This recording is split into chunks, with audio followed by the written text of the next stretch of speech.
right. We're going to hang out. We're going to talk about some fishing. It's time. It's winter. And the fish aren't doing what we want. So let's figure it all out together. We're going to hang out. We're going to chill. We're going to talk fish. Why not? Actually, I got to send a quick text message. We're back. Where'd everybody go? All right, there we go. Sorry, guys. Had to send a quick text real quick. Trying to get the camera set up so it doesn't fall over. It's all about fishing tonight, guys. We're just going to chill. We're going to hang out. Got no real plans. We're just kind of chilling. Figured nothing else going on right now. It's 6 o'clock at night, so let's just hang out. Let's talk some fishing, guys. I know a lot of people around have been having issues with the bite lately, myself included. It's been dead. So let's get into it. First, we got to blow the fish whistle. Let's blow the fish whistle. All right, so wintertime, bass fishing. We all know it's like dead crazy slow. The bass get lethargic. They don't want to move around. They don't want to chase baits like normal. Josie, welcome in. All right, I figured you probably wouldn't have got a notification because I haven't seen you for a while, so I don't know if you're like not getting notifications or what, but figured I'd send my own. Figured we'd just hang out. Whoever wants to jump in tonight, we'll just kind of hang out and talk about what the hell's going on lately, because you just got back from Clear Lake. Hell yeah, man. How was it?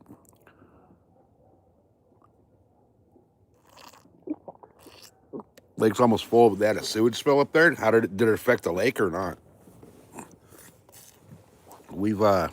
I got out yesterday in the boat, and what a shit show it was.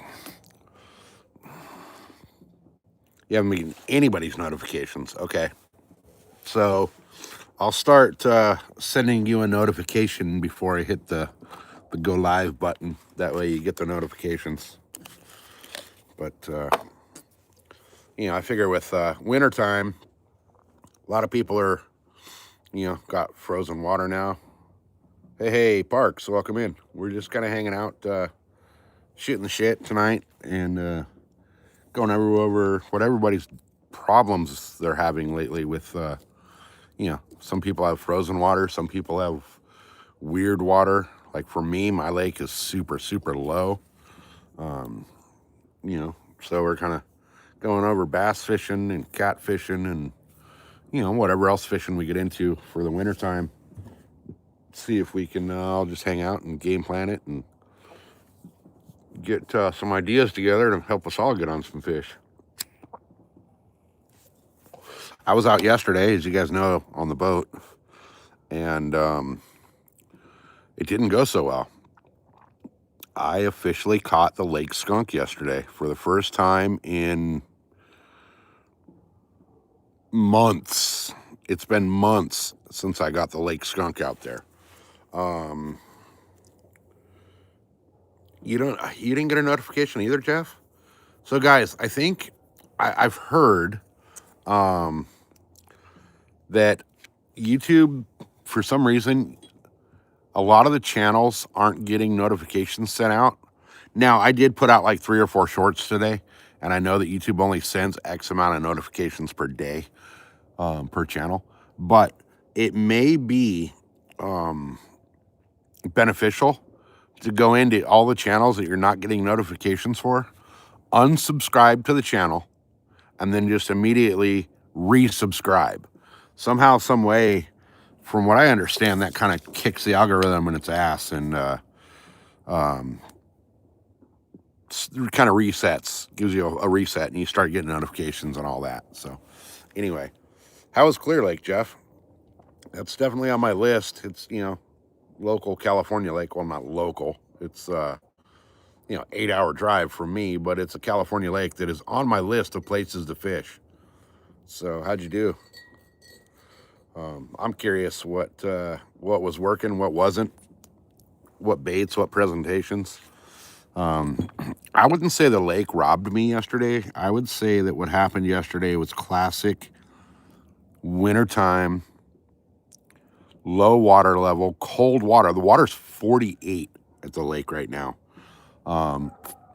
If you guys remember during the summer, I was complaining because it was up in the 80s, like mid to high 80s.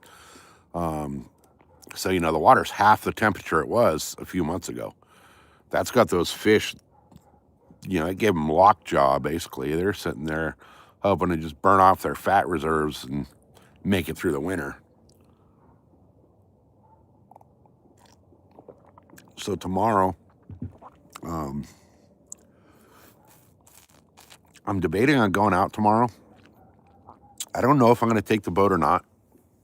Oh, yeah, my rod. Yeah, I definitely got robbed on the rod. Funny thing, too, on that. I found on the Berkeley website that they have an affiliate program, which is basically, like JBT's got his codes for certain websites that he uses and, a bunch of others, where you get like a discount or whatever on the products. I put in for the affiliate thing and they immediately denied me. They looked at my channel and told me that I'm too little still. So I'm not big enough for them, I guess. But that's all good. It's all good. So who's here? YouTube keeps freaking messing with the numbers here. It kept saying that there was 4 people, then there was 8, and then there was none.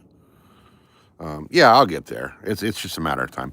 We're like 16 subscribers away from the 1,500 giveaway, so we're getting there. We're getting there. Hey, hopefully when I ship all the stuff for the giveaway, I'll ship Josie's stuff too. So hey, mystery girl, welcome in. So Josie, deer season's over. What's your plans now? You gonna be back on the water, or you gonna hunker down for the winter and just stay warm? I know. Yeah, it's almost 1,500. 16 away last time I looked. That was earlier today. So, but guys, says we got 4 people in here. Who's hanging out, guys? Let's. I'm really curious. What are you guys throwing right now? What's working for you guys?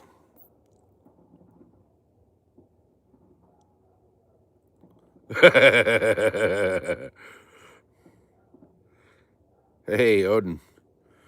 Peace. God, I wish, man. It's been like shit over 30 years since I've done that. Over 30 years. So yesterday at the lake, I forgot my catfish bait. I actually have 2 things of night crawlers and some shrimp and like the catfish dough baits and all that. Greetings from hell. Odin, are you in California? Because I would imagine they're one and the same. But yeah, see, it's funny. Only somebody from California can answer that. Where was I going? Oh, I forgot my catfish baits. I had dough baits and night crawlers and shrimp and all that kind of stuff. Definitely the land of fruits and nuts and blue-haired weirdos. I forgot them. Got out the door late. I totally forgot my catfish baits in the fridge. What the hell was... Oh, the cat jumped over the fence and scared the shit out of me. So I ended up with hot dogs. And the only reason I got the hot dogs is because they were expired at the little store here. Didn't get nothing on the catfish. I did find, buried in my tackle bag, some pre-packaged, like Walmart packaging cut shad, like the freeze-dried shit. I ended up tying some of that on, didn't get nothing on that either. So the catfish at the lake are really, really sluggish. For the bass, I threw a bunch of drop shot. I threw some jigs. I threw the donkey rig. Usually, if you guys see me throw the donkey rig after I've thrown jigs, it's a desperation move. It's definitely not a looking for monster fish. It's looking for any fish. That donkey rig, you guys, is amazing as a location bait. It'll pull fish from quite a way away. They'll come looking for that just because the swivels. Okay, when the swivels, when you twitch it, you're not getting a lot of sound out of it. You're getting the same sounds you would out of a fluke, but you do have the swivels that end up tapping each other once in a while, and you do get the little bit of noise off of it. The way it swims, it looks like two bait fish that are scared out of their mind running away from a predator. So it really works out well in triggering that like reaction strike. If you stare at the screen, it's wild. Believe me, I'm staring at it. I wish it would pick up. The camera would pick up the whole setup because, we got this going on up on the patio cover, the shed, the ground, like the whole yard is just going off. Like even up the freaking trees. But the camera doesn't pick it all up very well. But this right here is decent. But I have never fly fished.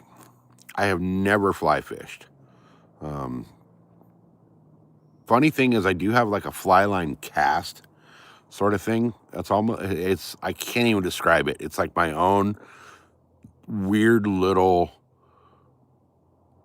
fly line style cast that I do with fly lined live bait, typically for tuna. What I'll do is I'll strip a bunch of line off the reel over the boat down into the water, and I'll pull the rod or the I'll pull it down to where my bait is, hanging a few inches below the rod tip.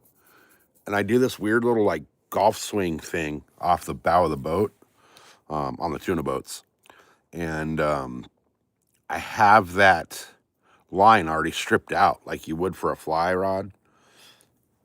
And that creates like zero drag off of the reel when you cast your live baits, and you don't fling them off like you normally do. If you cast a live bait, you guys know, like you cast a live bait and that thing goes 400 feet to your right and your line goes, 100 feet straight in front of you. So that little golf swing fly line thing I do is the closest I've ever been to fly fishing. But yesterday, my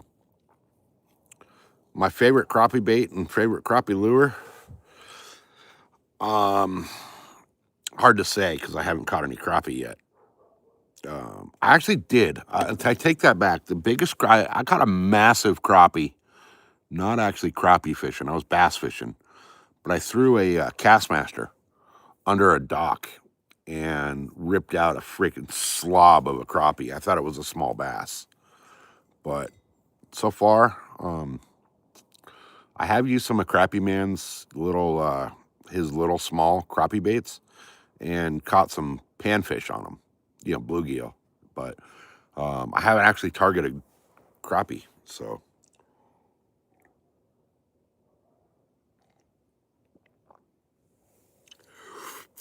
So you don't use you use live bait. Is that what you're saying, Peace? Live bait. So yesterday, I wish I could fish live bait at my home lake, man. I wish I could get shiners or crawdads in there. It is a no live bait, no water contact.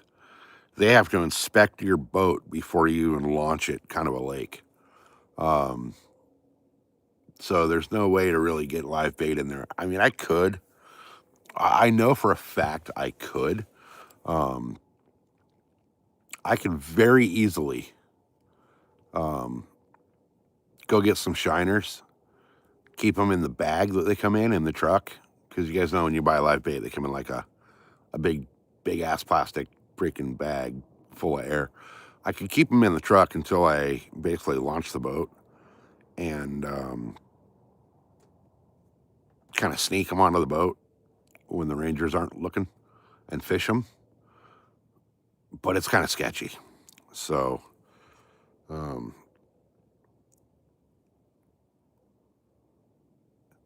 I really want to do it though. Problem is, if you get caught, you get banned from the lake for life. And I don't want to do that. Oh, dude, yeah. Peace. It's ridiculous out here. My fishing license officially expires on April 1st, my birthday. I got the notice from California Fish and Game that, the auto renewal's coming up. Yeah, it's lights. It's a cool little light that I got set up in the backyard. My renewal's coming up. For some reason, they don't have my second rod stamp on the renewal. The renewal for my one rod and my saltwater tag is 74 bucks, something like that. With my second rod stamp, it comes out to $94.10. So 94 bucks for a California fishing license this year. And it's only good for, a year, which is freaking outrageous. But, so yesterday I was at the lake. I keep getting sidetracked. I think the fish whistle's messing with my train of thought. But yesterday at the lake, I started out with drop shot, figuring that, A, they're going to be a little deeper. They're sluggish. I can drop the drop shot in there and kind of maybe get it right in front of them and they'll want to bite. Didn't happen. Drop shotted for a good 2.5 hours at least. Nothing happened. Ended up, I wanted to throw a black blue jig. I couldn't find one. So I ended up tying on the donkey rig.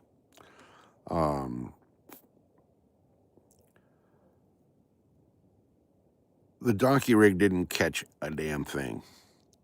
I threw that thing everywhere in the lake. Well, not everywhere in the lake, but everywhere in that part of the lake where the fish should have been hanging out with the water temperatures and the water level. I mean, it's incredible to see just how low that lake is. There's islands in the lake that never used to be there. But that is freaking awesome to know where those islands are and be able to see what they look like out of the water. Because once that lake fills back up, man, those little humps and bumps and all that, the structure they have on them is incredible. Massive boulder piles with brush piles all around it. Just like fish paradise, total bass paradise. Ambush spots and flats and humps and rises. And I mean, these little islands that are popping out are just phenomenal. I'm going to definitely be fishing them like a madman once the water level's up. But it was awesome to be able to see that. The rainy season here is slim to never. We got like 2 inches between Thanksgiving and New Year's. January, February is supposed to be pretty rainy. We haven't had really any rain all January. The 10-day forecast still says sunny every freaking day. So I don't know what the hell's going to happen with the water level for these lakes, but it's not coming up for a while. I'm starting to look at the home lake with the water level being so low and starting to understand that this is going to be the new norm at this lake. It's not going to change. If it does, it's going to be very, very minimal.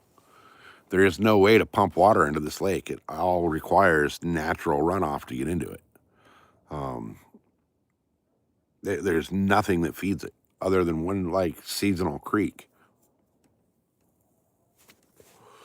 So, hey, it warmed up for Josie and the wind calmed down. A little bit it calmed down. But yeah, there's nothing that really drags a lot of water into the lake. So it's not going to fill up anytime soon, unfortunately. So what we're doing now is I threw I only threw 3 baits in that lake for bass yesterday. And those are my 3 basically comfort baits that I have so much confidence in that I know that 99% of the time I throw those, I catch fish. And not catching anything on any of those yesterday told me a lot. I don't look at it yesterday as a loss because I got a little like skunk. I look at it as I got the information. Hey, Odin, are you out of here? Right on, man. Hope you hit that subscribe button and the thumbs up on the way out the door, brother. Hope to see you on the next one when we're on the boat. So by getting skunked yesterday, trying all of my known proven baits, it told me a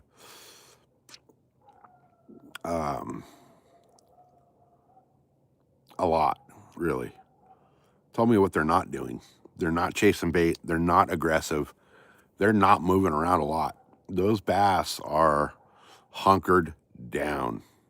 First time using Nightbot? Oh, dude, peace. Nightbot's all over the place for like a bunch of different stuff that'll help you out. You can actually drop your link using Nightbot to your channel.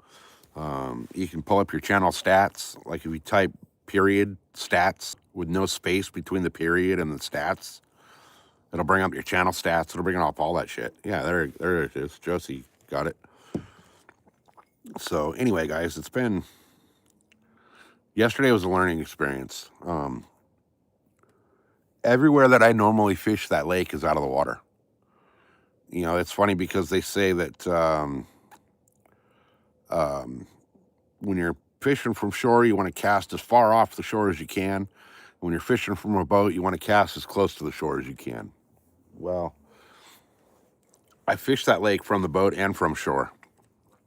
And yesterday, seeing the 303 and 80,000 views, that ain't a bad start, man. Josie's getting up there too, 493. She's at 754 on the subs. That's awesome.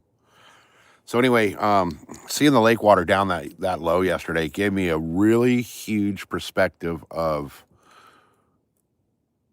what's really going on in that lake, with hidey holes and ambush points and coves and main lake points and all kinds of stuff that you did not used to be able to see.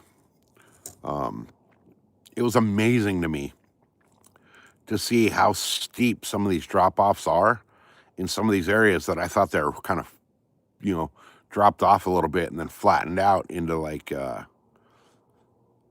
there's one cove, I call it Baseball Field Cove. It's not the name of it, like the actual name of it. I don't even know if it has a name, but the shape of it, right? It's shaped like a baseball diamond. And on the sides, in the end, like the far in, end of the cove, the hills come down really steep from both sides and from the front. And I figured that they would come down to a certain little spot in that cove and then it would flatten out. What I've noticed with the water being so low is that it doesn't flatten out. It goes freaking deep. I knew it was a deeper cove, but I thought it'd be more of a straight bottom, and it's not. It's a jagged bottom, which tells me that I've been fishing that cove completely wrong.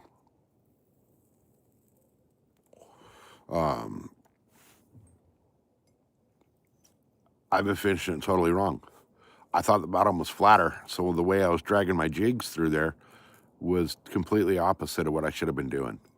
I've caught some really good fish in that little cove, but seeing everything the way I got to see it yesterday, man, really made a difference. So Now I know that I have to fish that from a different angle and drag my jig pretty much across the side of some of those hills. So I thought it was going flat, and what it's doing is it keeps dropping and dropping away from structure and cover in that lake, in that specific cove. So is the water is not clear here at all. Um, it still looks like it has an algae bloom on it, which is pretty impossible because the water temperature is 48 degrees. So nothing like algae or any of that should be growing. But it's really green. It looks like freaking antifreeze, like dirty radiator green. You know, if you ever drained a radiator that's got, that's old and kind of rusted up inside, and you got antifreeze in there, and it's got like that bright, like vibrant baby shit green color to it. That's what the water's looking like. The visibility is absolute crap. You couldn't see 6 inches in the water. So, hey, Zyra, welcome in. So that's got a lot to do with it as well, with why they're not biting and why they can't see the baits. They're freezing cold, and their homeland has been shrunk. So now they're all looking for. I mean, they already know, those bass know that lake better than anybody else will ever know it. But hey, Miranda Family Farms, welcome in. Those bass know that lake. They know every freaking nook and cranny of that lake bottom. What they don't know is where they're comfortable when they're not comfortable. And when the weather's this, been like it has, super, super windy, and then the days have been, up until the last couple days, it's been cold. The nights have been really cold. But then the last few days, it's got warmed up. The nights have stayed really cold, and the water's dropping. So those bass don't know what the heck's going on in their own freaking environment right now. Neither do the catfish. So by throwing the jig into that cove again and seeing it now, I did get one little tap on it, but it wasn't anything that I would have been able to get a hook set on. The donkey rig didn't get anything coming chasing it. Usually, I've noticed that when the fishing is tough, if I throw that donkey rig, that thing somehow, some way pisses the bass off to the point where they have to eat it. They just have to go out and eat it because it's bait fish and they're getting away. I mean, it's as simple as I can put it, is the way that donkey rig swims through the water, it looks like bait fish getting away from the bass, and bass don't like things getting away from them. They're predators, Some people compare them to like freshwater sharks. I see that kind of a weird comparison, but you never know.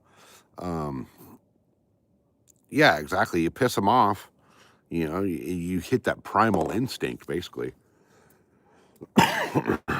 But even the donkey rig yesterday didn't catch anything or have any followers. Usually I'll get like, if they're not going to actually, inhale that bait, I'll get like nips at the tail of it, like a little, like, it's like they're pissed, like trying to get it away from them, but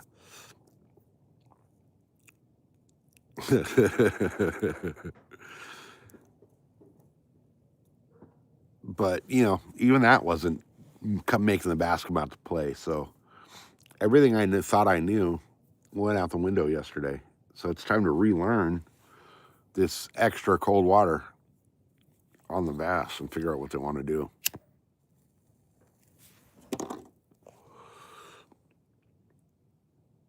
Oh yeah, when they're on their beds, man, all you got to do is, you can sit there on the boat with the boat, right next to their bed, and they're looking at you, watching you. super clear water, and you just drop a little Texas rig on there and bounce it up and down on a freaking bass nest, they're sucking that thing up like crazy. Even my favorite thing to throw, like during the spawn when they're on their beds, is a crawdad, live or fake. Crawdads on bass beds absolutely piss those bass off like no other. You'll catch the male that's sitting on the bed and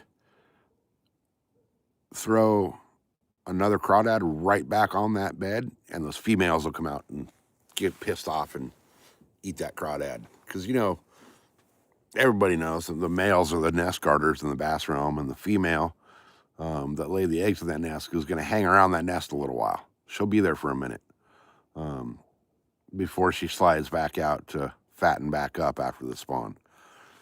But you'll catch both bass on the nest with crawdads.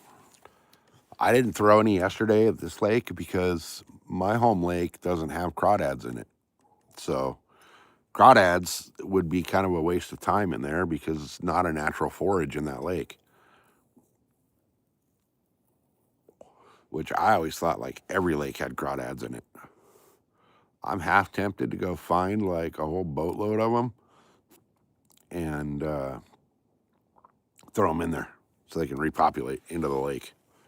But that totally completely screws up that lake because now you're adding something that's not there, and it's gonna have a snowball effect all the way down to like the zooplankton that the bait fish eat. So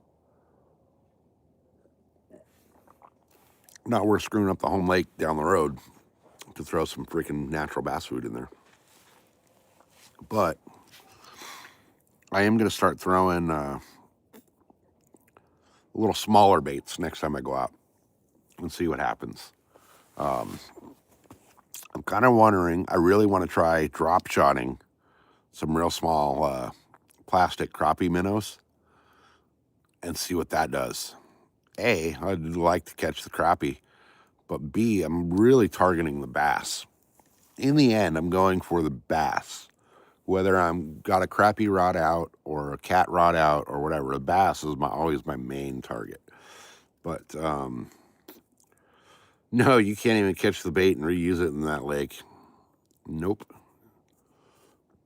If I were to catch like a shiner, I can't rehook that shiner and throw it out in that lake. So fucking stupid. And bluegill, forget about it. You get caught using a bluegill for bait out here, you're probably going to a federal pound me in the ass prison. California's rules are weird, man. So anyway, hey, years here. Anyway, I think I'm not a big, like, super slow fisherman. I tend to power fish it. But I'm also not a Ned rig kind of a guy. And I think it might be time to try a Ned rig in there. I've never thrown the Ned in that lake. So I might have to try that. I know that they keep saying they haven't stocked any trout yet. So I think next time I go up there, I'm throwing my trout swim baits. My big 8-inch Huddlestons and those.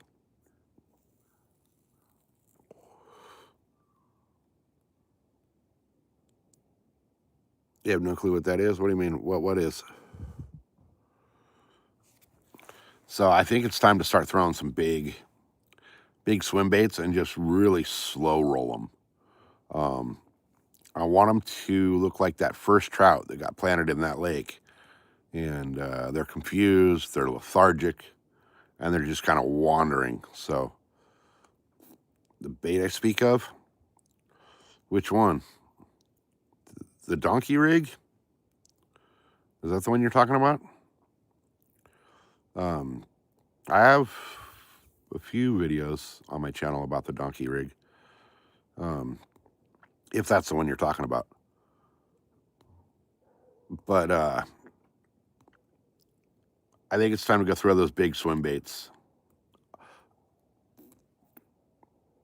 Oh, the Ned rig?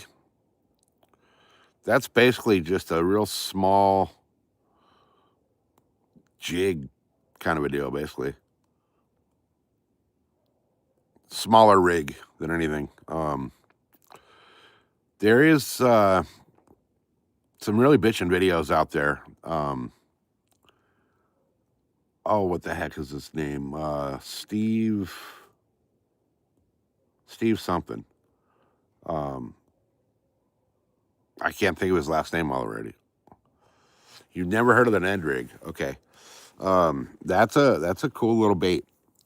It's a bottom, works just like a jig kind of, but it's just a different look.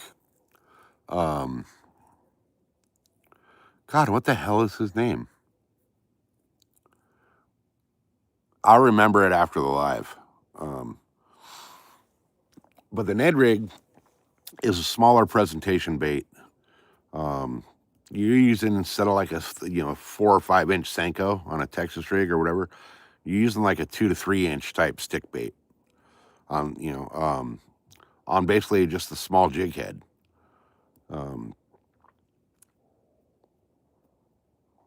God damn, it's killing me that I can't remember a dude's name. But he does a bunch of live videos, or not, underwater videos of what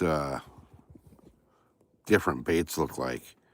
And the Ned rig was actually pretty cool looking. It looks like a smaller little bug cruising across the water.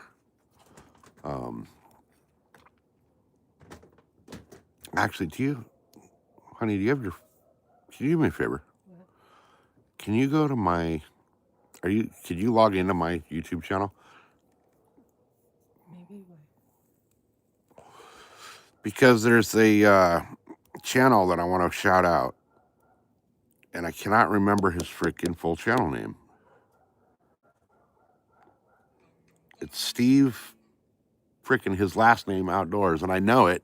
And right when I see it, I'm gonna be like, "Oh my god, I'm an idiot." But he does a bunch of videos on. Yeah, Mrs. SoCal is out here hanging out. She's getting ready to go to bed. She's gonna get up for work at 2. She's gonna leave the house at like 3. Yeah, I have to get up at 2:30. Yeah, so let me see. I just watched one of his videos today, so let me.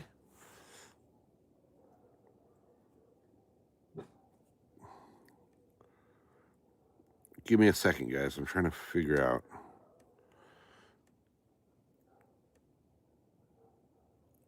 This guy's channel.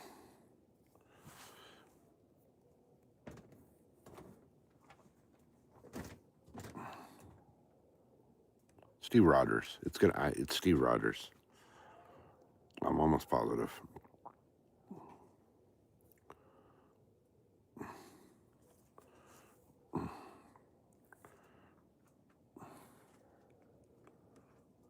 No, they're Salad Boy is on a completely different shift.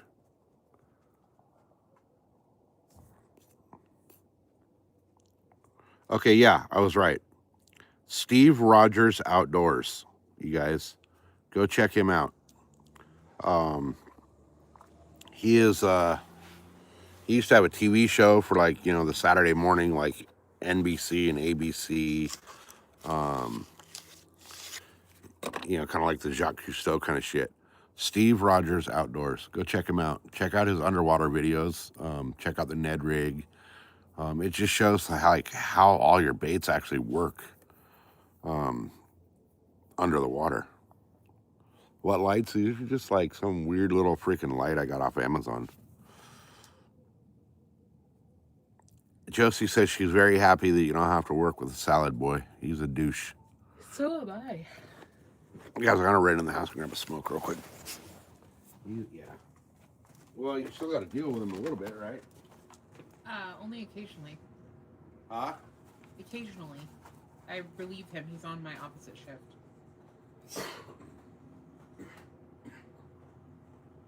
Uh-oh. I gotta go to Golden tomorrow. All right, we back.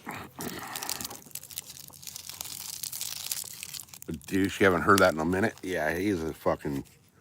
Douchebag. He's a full on fucking douche nozzle. All right, so what are you guys throwing right now for your fish where you guys are at? And what are you guys fishing for? I know Josie's going to be going after crappie. What are you going after, Peace?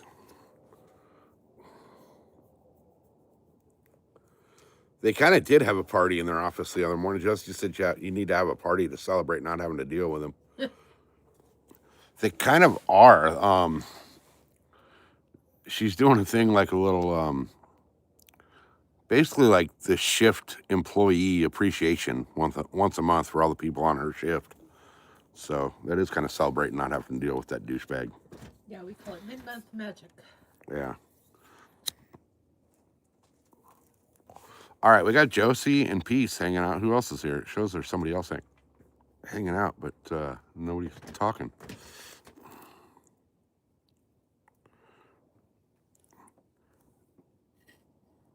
Walleye, perch.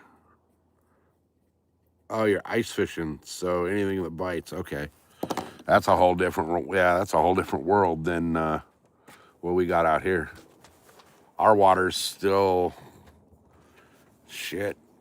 20 degrees away from freezing. Well, 18, 19. So you guys are fishing live bait in the ice, okay?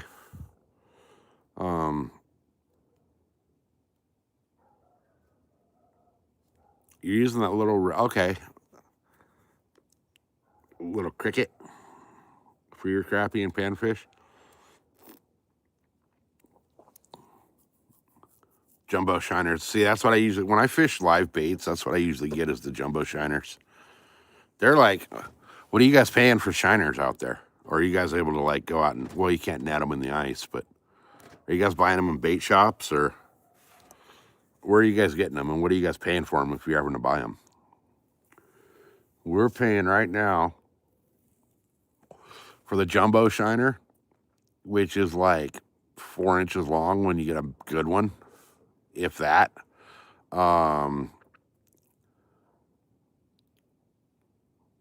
They're 12 to 13 a dozen. So we are paying double what you guys are paying. We're paying $24 a dozen plus tax, which is 10% sales tax.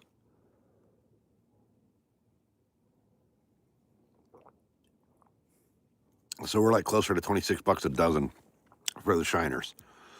And I found out where the supplier is for the bait shops.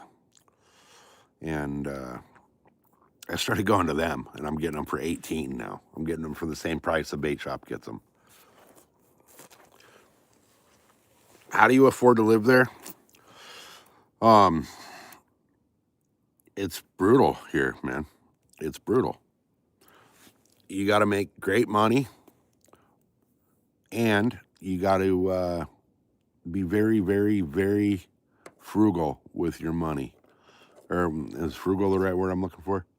You got to be. You got to fucking spend wisely to be out here. We went to the grocery store yesterday. Was it yesterday? No. Yeah, yesterday. Went to the grocery store yesterday.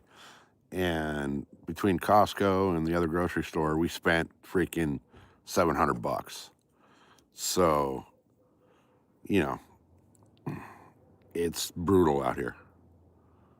The average rent for like a 1-bedroom apartment is over almost $3,000. A 2-bedroom, you're close to $4,000. So, it's brutal. But that's why we have a plan to get the fuck out of this state. As soon as Mrs. SoCal is eligible to retire and pull her pension, and she's not, in the private sector where you gotta wait till you're 65 to retire. She's got to do her 20 and then she's gone.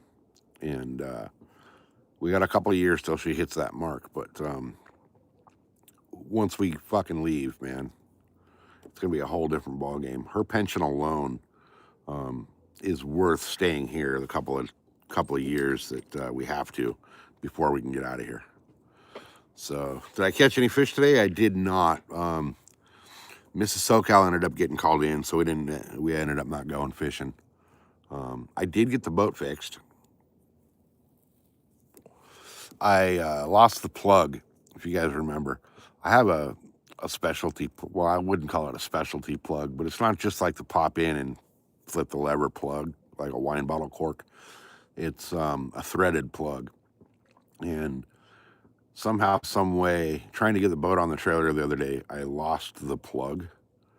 So I was thinking I was going to have to replace the entire housing and everything. And come to find out, I had another plug that fits perfect. So we're good there. I fixed the fuel line that was leaking. I don't know what happened, but there was a little like nick in the primer line, and that was leaking fuel. So fortunately, I had enough line that I could cut out that little 3-inch section and not have to add a whole new line. So I was able to just cut out the bad spot and still make the connection where it needs to be made solid. So that's taken care of. The plug's fixed. The fuel leak is fixed. I replaced one of the spark plug wires today that was bad. So the boat is ready to go. She's good. I need a new prop. If anybody got a prop for a 96 Johnson 130 laying around, I'll take it. But I need a new prop on that boat because of my home lake. There's so many rock piles out there that you don't see them, and you'll pull into an area. You'll face the bow into an area, anchor up, and you'll fish that area, and you go to back up to move, and you won't know it, but there's a freaking rock pile right there, and you hit it with a prop. So, hey, Muddy Waters, welcome in. So yeah, I need a new prop. My prop's done. It works, but I need a new one. Other than that, the boat's totally freaking ready to go fish. I was out day before yesterday, and I'm probably taking it back out Thursday. There's a chance that tomorrow, I'm kind of contemplating on maybe bank fishing tomorrow. We'll see how it goes. We'll see how I feel when I wake up. The boat is still hooked up to the truck, so all I got to do is jump in the truck, turn the key, and go, basically. Everything's still in there, rods, reels. I got to grab one more rod because I'm down a rod, as we all saw. But I may take the boat tomorrow. I don't know. Mrs. SoCal gets off early tomorrow, supposedly. She's only working an 8-hour shift instead of a 12, so she should be off at 1. So I may go early in the morning and just do like a quick little morning session, try to catch some catfish. But the boat's going to be ready. Either way, the boat's ready. The boat has, and actually, it's like massive amounts cheaper to shore fish than it is to bank fish because the boat launch is $15. The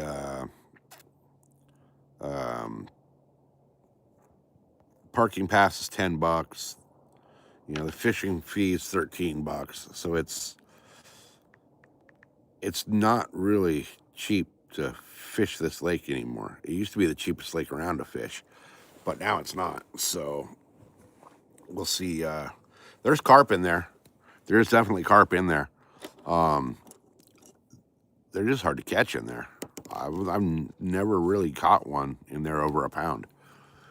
But I am going to go for that lake record carp once they start getting moving around a little more when the water warms up. So the closest place to fish to me is the home lake. There is a lake down in the desert that I would love to get the fucking boat on, and I may, you know what? I may try to go down there tomorrow. There is no fees on that lake. It's go ahead and launch your boat and call it good. So I may go down there tomorrow. Maybe, that might be. Gosh, dang it! You guys just blew my mind with that thought right there. I travel. Well, where I live, everything is far. Everything's far. When you talk about rural, I'm like, if I were to call the freaking sheriffs right now for something, it would take them probably an hour to get here. So, you know, I'm far from everything. God damn, maybe I should go down to that lake tomorrow, huh? Or should I go Thursday?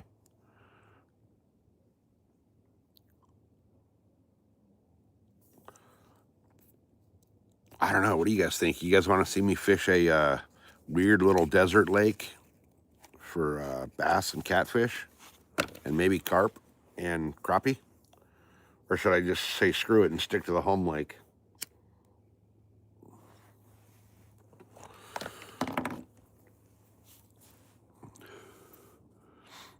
Now I know that the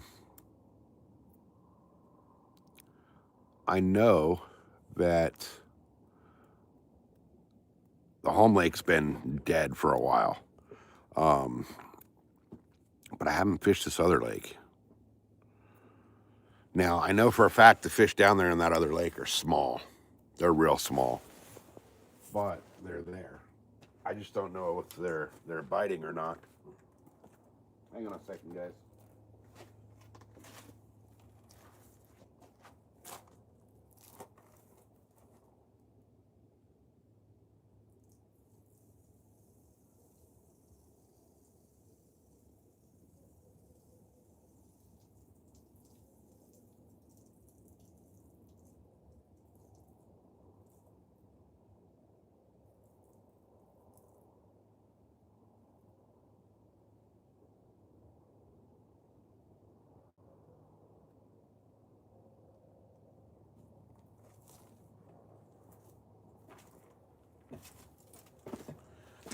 No, I have never put the boat in that lake down there.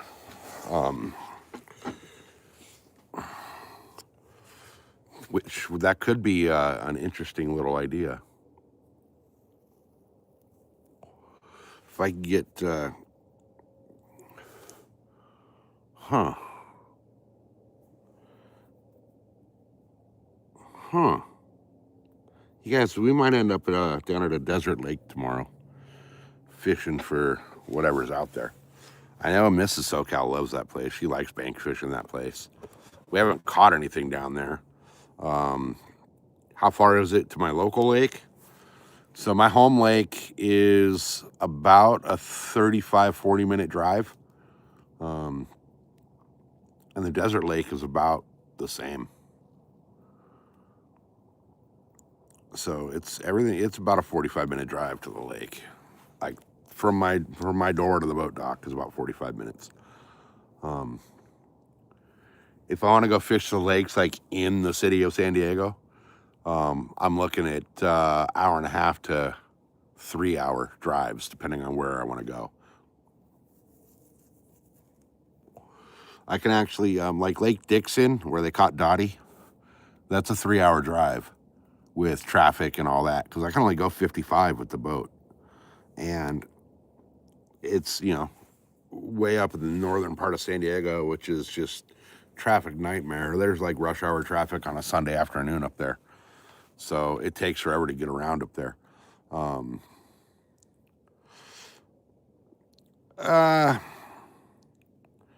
No, okay, so then is San Diego as beautiful as people say it is? And they say the people are really nice here. No, and no. Let's start off with the people here. The people here are rude, arrogant, entitled assholes.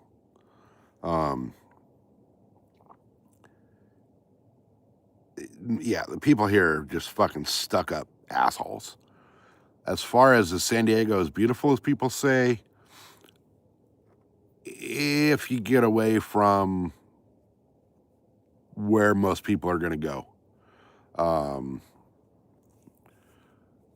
The city itself is disgusting. Downtown San Diego smells like a freaking overflowing porta shitter at like Lollapalooza. Every doorway has been pissed in 100 times by the bums. There's tent cities all over the place. There's crackheads everywhere. The beaches in San Diego are gross.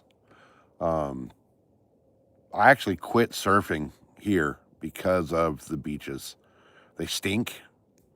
They're full of fucking drunks and crackheads and bums and trash, and they just suck.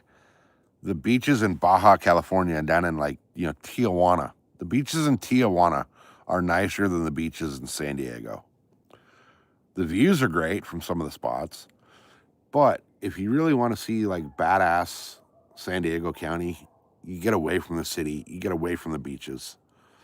I always tell people if you're going to come out for vacation, stay in find one of the little mountain lodges or something.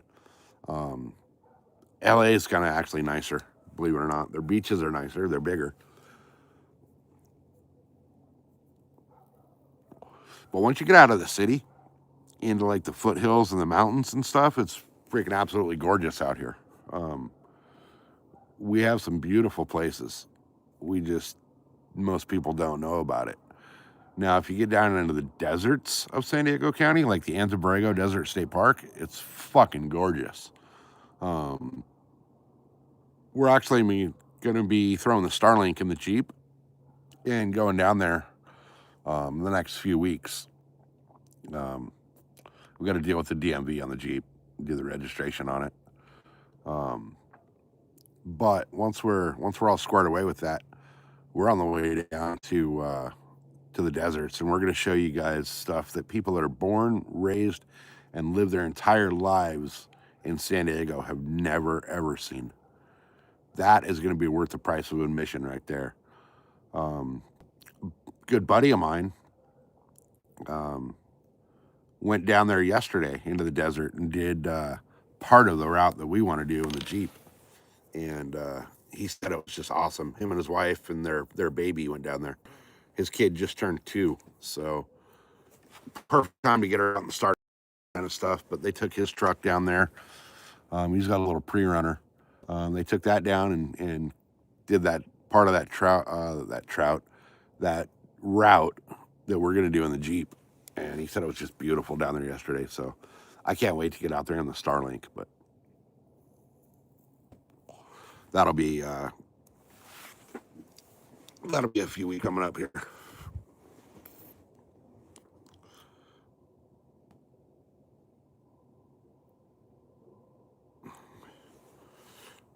Oh yeah, San Diego's like that as well. San Diego has some gnarly ass ghettos that you will not find my white ass rolling through, day or night. And then we have like La Jolla, which everybody thinks like, oh, La Jolla's like so beautiful and so badass, and La Jolla's a fucking dump. It's a dump. And it's a nightmare getting in and out of there. There's one road that goes in and out. It's a pain in the ass to get in and out. No matter which direction you go, you're going to hit traffic and you're going to get stuck.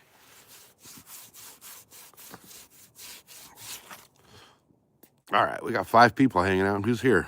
I know Josie was here. Peace is here. Who else is in here? Don't be shy.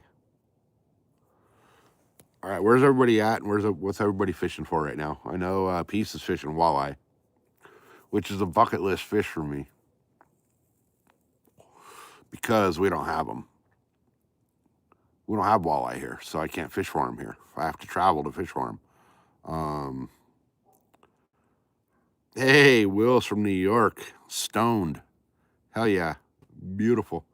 We have definitely been over here hitting the fish whistle ourselves. What are you fishing for right now, Will? How's How's the fishing out there in New York? What part of New York?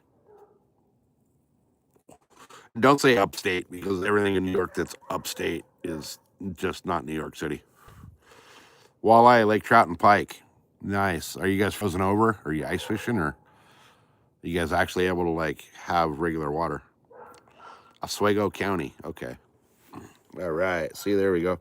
My mom was born and spent the majority of her childhood in Troy, which is right outside the city, but she's from New York. So pike are another lake trout and pike are both other fish that are on my bucket list because we don't have them. 18 inches of ice on Oneida. Okay. So you guys are out there drilling holes to get to the fish. That to me just sounds fucking ballsy. Even though it's 18 inches, I know that's a foot and a half of the ice, but still, it's like I always feel like I would fall through. Like I'd be walking across the ice, slip, my feet would go up over my head, and my fat ass would land on my back and go right through that ice. That's just, I don't know. To me, it sounds not too fun. From the other side of America to the other side of America, right? We are coast to coast, baby.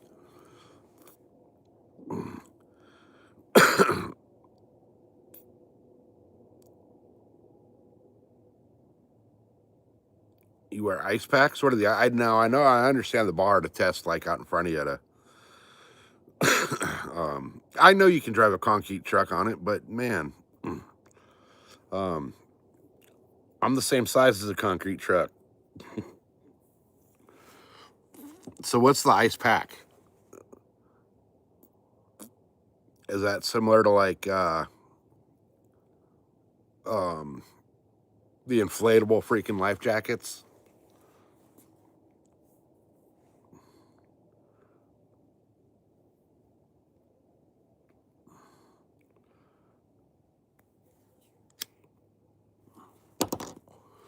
You were watching two guys in Montana out there, 2 inches, 2 inches of ice, man. Think about it. That's an ice cube out of your like freeze ice maker out of your freezer.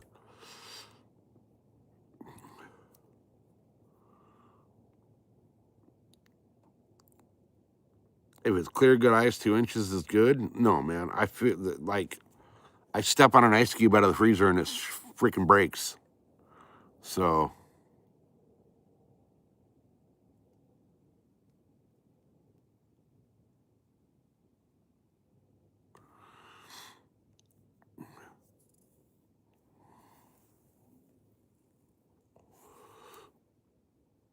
the little metal sharpened ends.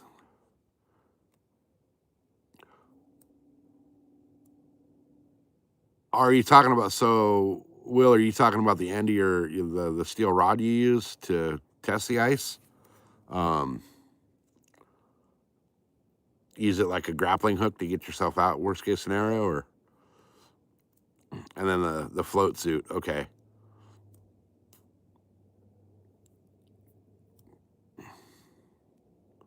No way what? No way on the size of a freaking cement truck?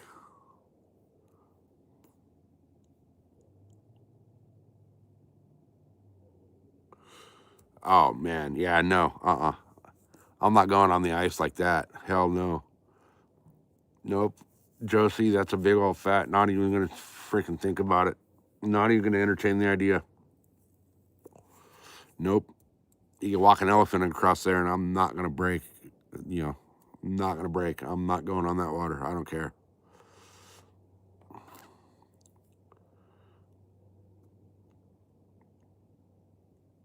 Two little handles of metal sticking out. Okay. So similar to the I gotcha. I gotcha. Extra grip to get you to freaking be able to pull out of the ice. I'm not gonna comment on that, Josie. I'll leave that comment to everybody else's imagination right there.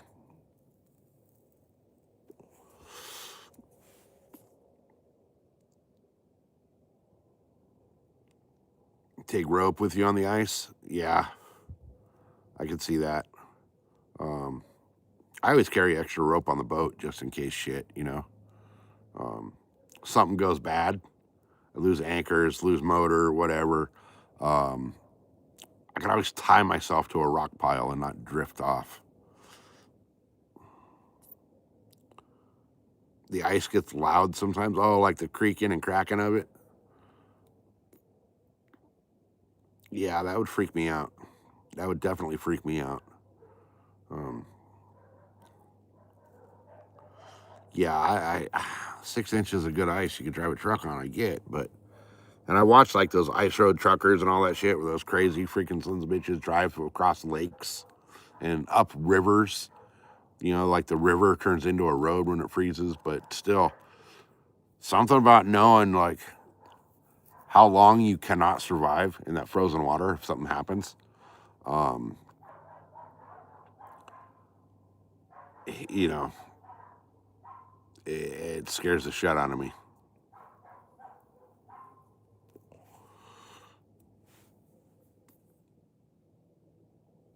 Means ice is making. Okay.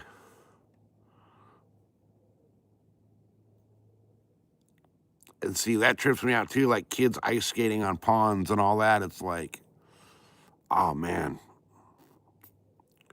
that just sounds freaking. I don't know, man. I'm a California boy, so you know, a frozen lake to me is just foreign anyway. I don't think I've ever actually laid eyes on a lake that was iced over. I've seen like little ponds and stuff here and there where there's like, you know, a little layer of ice like 10, 15 feet out, but it's you throw a rock and it's going to go right through it. I've also heard of like ice shifts on the lake where like these guys are snowmobiling across it and they'll hit one of those ice shifts and it's just like hitting a freaking small wall, 6 to 8 inch wall.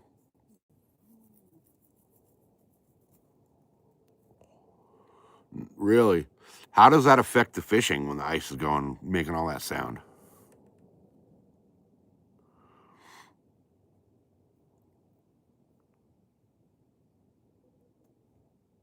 Yeah, see, that just like, I mean, that just to me sounds freaking gnarly.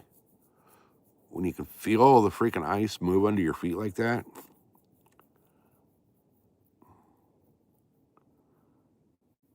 that just sounds gnarly.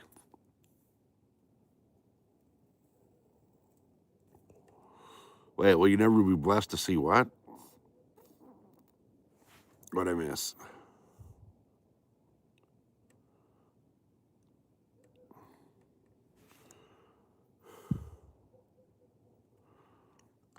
Man, I'd love to fish the whole boat. I'd fish New York. I'd avoid the shit out of New York City.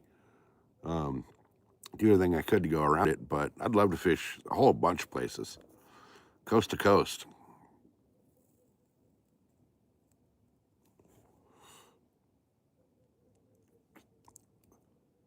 So it does affect the fishing then. Okay.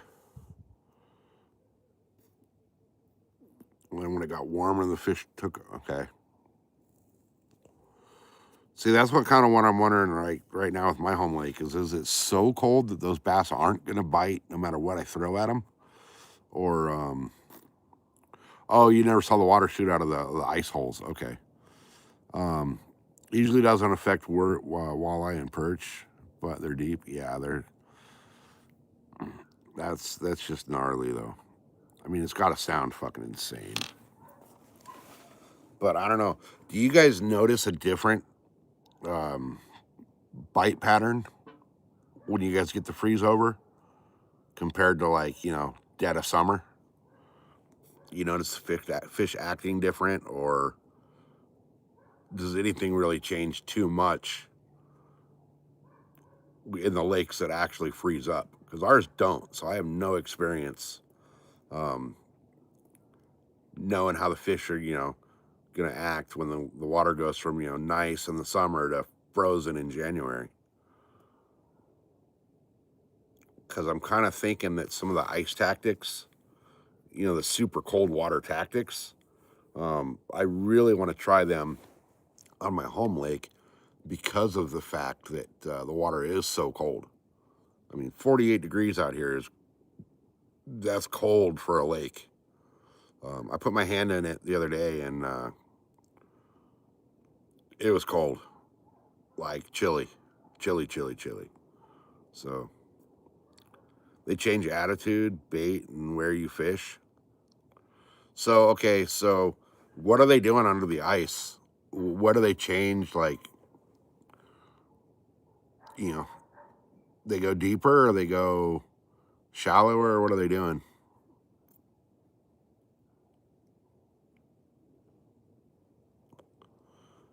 Okay, so you're talking like walleye and pike and things like that are normally cold water fish. So they're going into the creek channels and stuff and starting to head to their spawning zones, huh?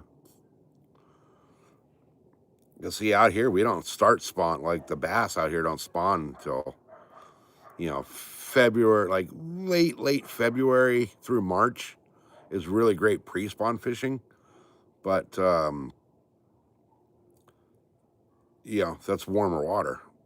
So, but if they're heading towards their spawning grounds when the water gets that cold and they're spawning in April, are you guys still frozen over in April? Or are you guys starting to get the breakup?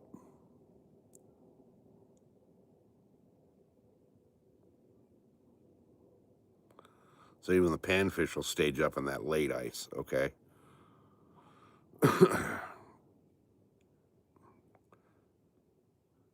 You can walk on the water. Yeah, my problem is I'd be fine if I could stay on top of the water, but I always have this fear of like, being under the water. So it starts breaking up in April. Okay. So right as soon as that water for your cold water fish starts warming up, they're spawning. They're all over it.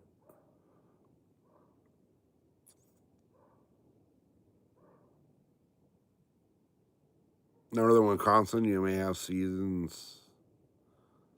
You may have some seasons have ice opening day. Okay.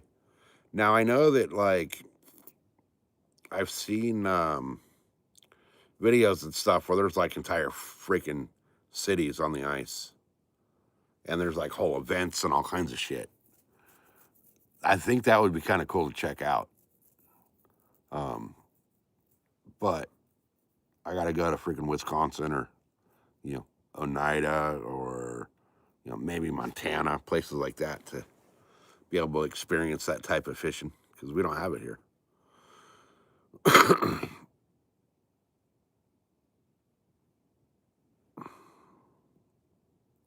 12 to 17 inch perch, damn.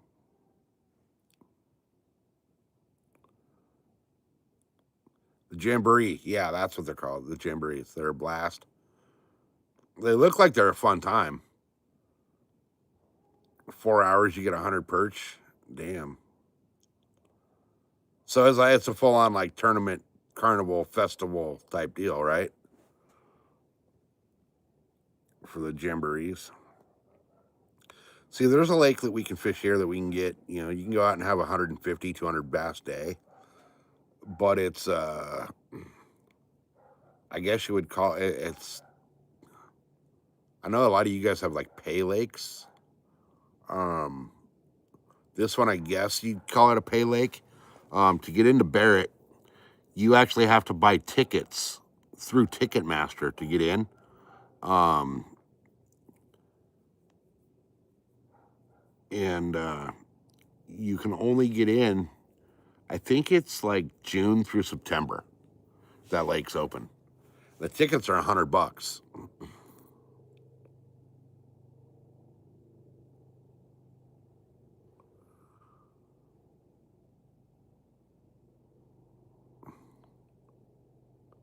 Wait, what do you mean you can't keep a hook in the water?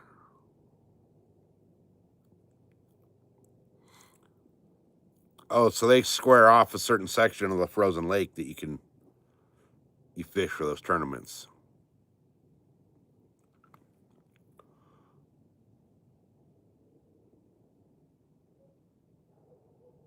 Oh, I see what you're saying. Okay, all right.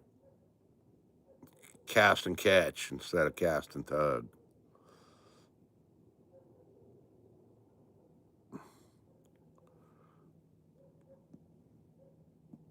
The only place you ever have to pay is the YMCA. $2 a person. They got some cool shit though. The Y. I know a couple of the ones out here got like skate parks and shit in them.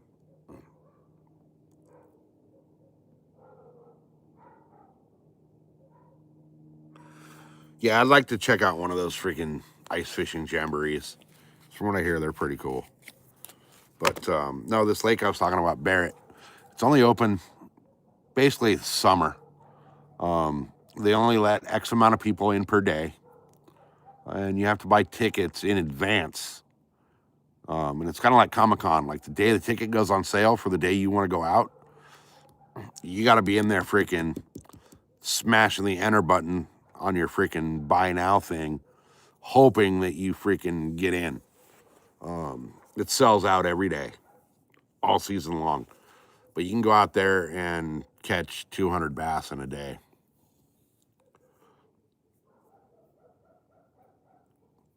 You know, I saw a thing the other day about, I think, I don't know if it was upstate New York or Vermont or maybe New Hampshire. But one of those states right there, they're limiting all the brook trout stuff now because they're supposedly dropping in numbers. I know there are spots where you can't fish the brook trout. There are spots where you can't keep them. There are spots where the slot limits changed. So that's another one I've never been able to catch because we don't have them out here as brookies. I still want to catch the lightning trout. There, if you guys have never seen the lightning trout, those things are bitchin' looking. They're like a bright yellow and orange.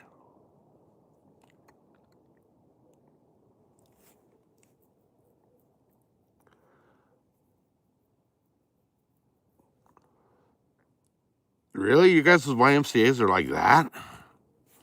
Ours are like a fucking swimming pool and a gym and maybe like a basketball court.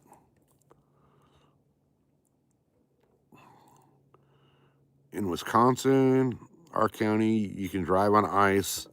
Other counties, you can't. Madison, snowmobiles and four wheelers have to have followers on them.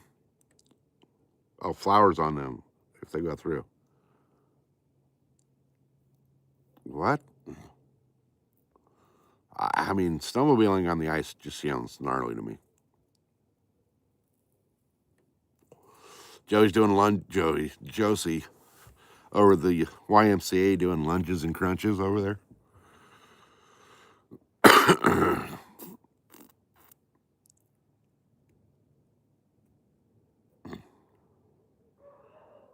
All the shit flowing into the water is what it is. It's not the acid rain, it's all the shit that's washing into the waters.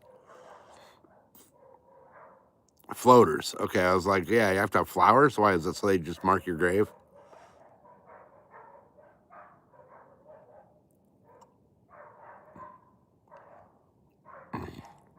You have to send me some internet stuff about it. Yeah, like our YMCA's out here are stupid.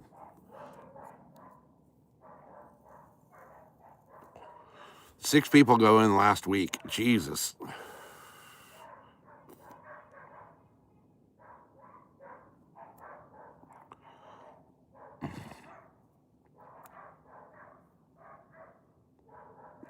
Yeah, you can't test it if you're on a freaking snow machine or a freaking quad or whatever. You know, you're just hoping. You're just hoping. Two people died on the St. Lawrence going through the ice. Now, do you guys fish rivers or just lakes? Because I'm curious about that too. Like, how do the fish act in the rivers compared to the lakes when the rivers freeze? Because you know the lakes are pretty much stagnant. You know, there's some current in there, but the rivers are moving. So when those top layers freeze, do the fish act way different or what? The Lawrence is so big you can fish the bays. Really? Okay. I know they do tournaments on stuff on that too, right? I thought Mike and Iconelli was. Isn't that where Mike Iconelli had that freaking deal where he freaking something happened and he fucked up his boat really bad. Something broke the stern, or I forget what it was, but he fucked his boat up really bad.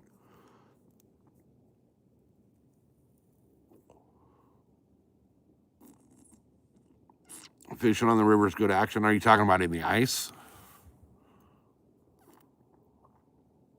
Oh, I'm sure the rivers wouldn't freeze as good as the lakes, but the water's constantly moving, so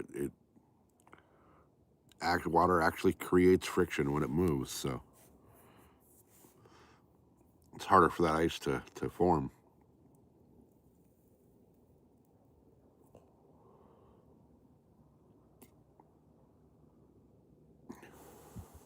So the steelhead and the salmon, so they'll basically winter in the river and go to their summer house in the lake in the spring. Huh. See, the whole ice thing is like foreign to me because I don't have ice here. I'll tell you what, if our lakes freeze over to where we got ice fish, it's going to be catastrophic. First off, it'd kill all the fish. The fish can't handle the water freezing like that. But if it gets that cold in San Diego or Southern California where the lakes freeze over, the rest of the country is going to die. Okay, so like now it had been warm, so a lot of the rivers are open there. But the cold's back this year. You won't go up on a river just because it's too unstable, or what?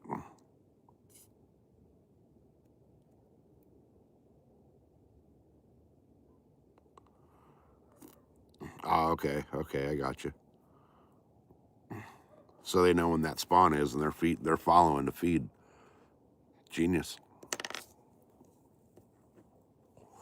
Yeah, that's one of the things like with ice fishing with me, man. It's just I see that freaking freezing to death, drowning. And they say when you fall through a hole in the ice, it's fucking brutal to try to find your way out back to the hole if you like don't stay right there in it. So that to me is just nuts. Low of 12 degrees. Screw that. High of 43. Well, your winds are dying down though. You wouldn't trust the rivers this year either, huh? Man, that's insane. That's insane. We don't actually have any rivers out here to fish.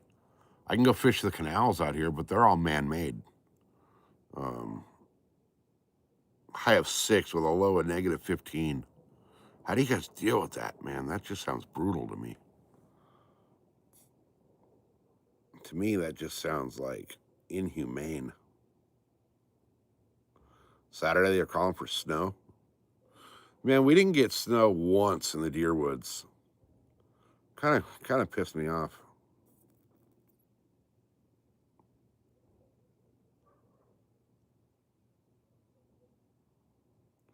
Yeah, well, I understand that. If you're gonna purposely go down under, you're gonna leave yourself a rope to freaking crawl back to the exact ice hole that you came out of. I mean, they do that with like, you ever watch those gold miners up in Alaska that like, they dredge or not dredge, but they go out there and, well, I guess it is dredging. They got their little freaking dredge boats and all that, and they go out there and dredge, and they tie a rope onto all them so they can get back. But yeah, I know about the shanties and the heaters, and like there's guys that drag out generators and barbecues and freaking TVs and satellites and all kinds of shit. Like, you'll see Green Bay Packers fans out there on a Sunday watching the freaking, Packers game in their ice shanties, drinking beers, barbecuing food like they're at home, but, with a rod and reel in the hole through the floor. But, we don't get to do that out here. But then again, too, like heating up the ice that's like supporting you just kind of sounds nuts to me.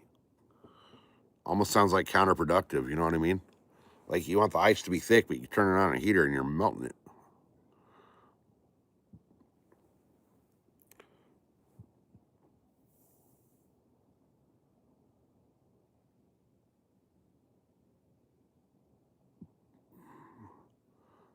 So, what do you got to do? Like, have the little pop up shelters that you got to take on and off every time you go?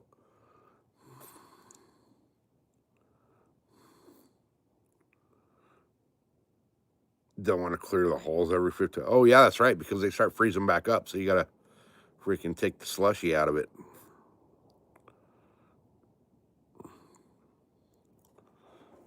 Yeah, to me, that just sounds like too much work. Having to freaking keep the hole open.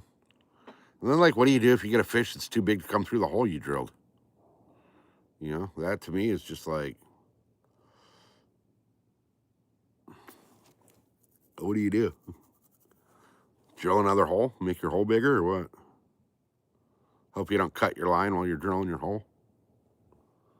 You got little plastic sleds with flip over shanties? Okay. Yeah, I know there's guys that have like full on freaking, you know, they build like a little freaking spare bedroom that they slide out onto the ice. Fucking doors and windows and all kinds of shit. Building a full like garage on the ice and sliding it on and off every year. So how do you get okay? So your shanties like those, right? Like those big old freaking, 10 by 10 freaking storage sheds these guys are putting on the ice. How do you get it on and off the ice? Oh, 9 inch. Okay, that's decent size hole, I guess. Look up flip over shanties. I will. I will. A lot smaller. 4 inch is good for panfish. Yeah. Yeah, but what if you catch like that lake record that's like, huge? Some of these big old like cats and shit. You catch a flathead, it's probably not going to fit through a 9 inch hole. So what do you do in those situations? How do you deal with that?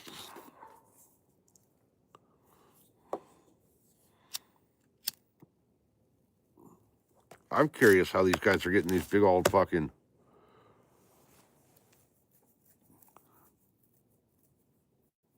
um big old freaking goddamn small houses like condos that they're getting on the lakes. How the hell do you get them on and off the lake?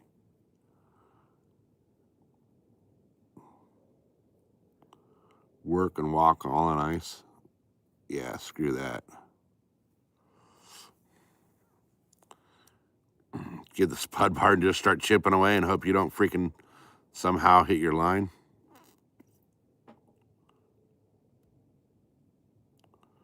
With the tip up and the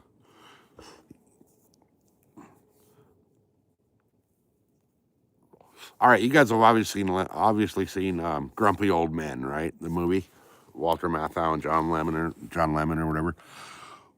When they're out there like ice fishing, and you got these dudes that have like full on freaking, they got doors and windows and couches and freaking TVs and all that shit in those ice sheds.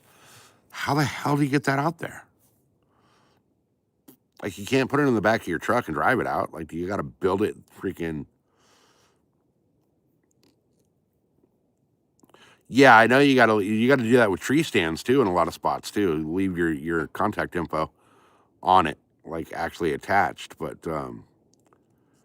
they got a whole ass truck, like a specialty truck, like a crane truck to get that thing in, or what? Are you just throwing that thing on your freaking utility trailer and towing it down there with your F-250 and launching it off the trailer like you would a boat? I mean, some of those things are fucking huge.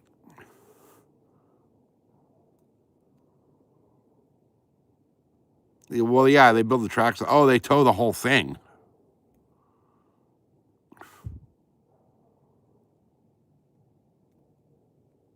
Yeah, basically just put it on a trailer and get it out there. Okay, I got you. I got you.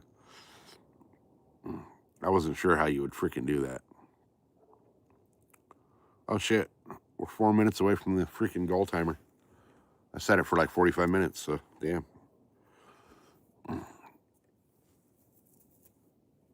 It's been 45 minutes already. Actually, we've been here for an hour and a half. Shit, I came in to just talk about freaking hang out and talking a little fishing. And all of a sudden, an hour and a half's gone by. And Mrs. SoCal's in bed, so I gotta be quiet. She's got to get up at 2 o'clock in the morning, so.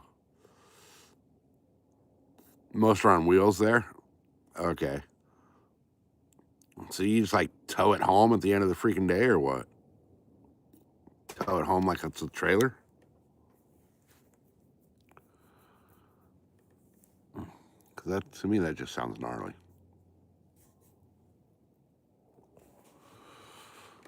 Oh, I'm kind of really thinking about going down to that other lake and fishing it now. Down to the desert lake. Maybe a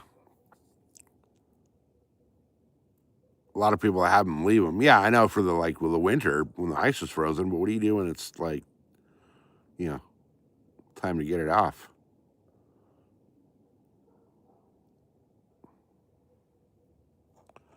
Guys, give me 2 seconds. I'm gonna scroll out real quick and check the weather for the that lake down there tomorrow and see what we're gonna do.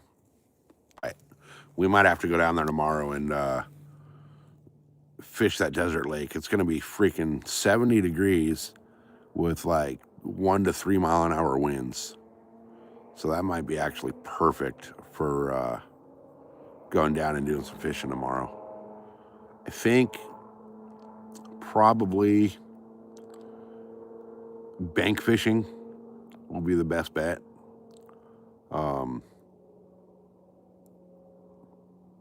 There's no boat, or there's a boat ramp down there, but there's no dock or anything to tie the boat up to. So,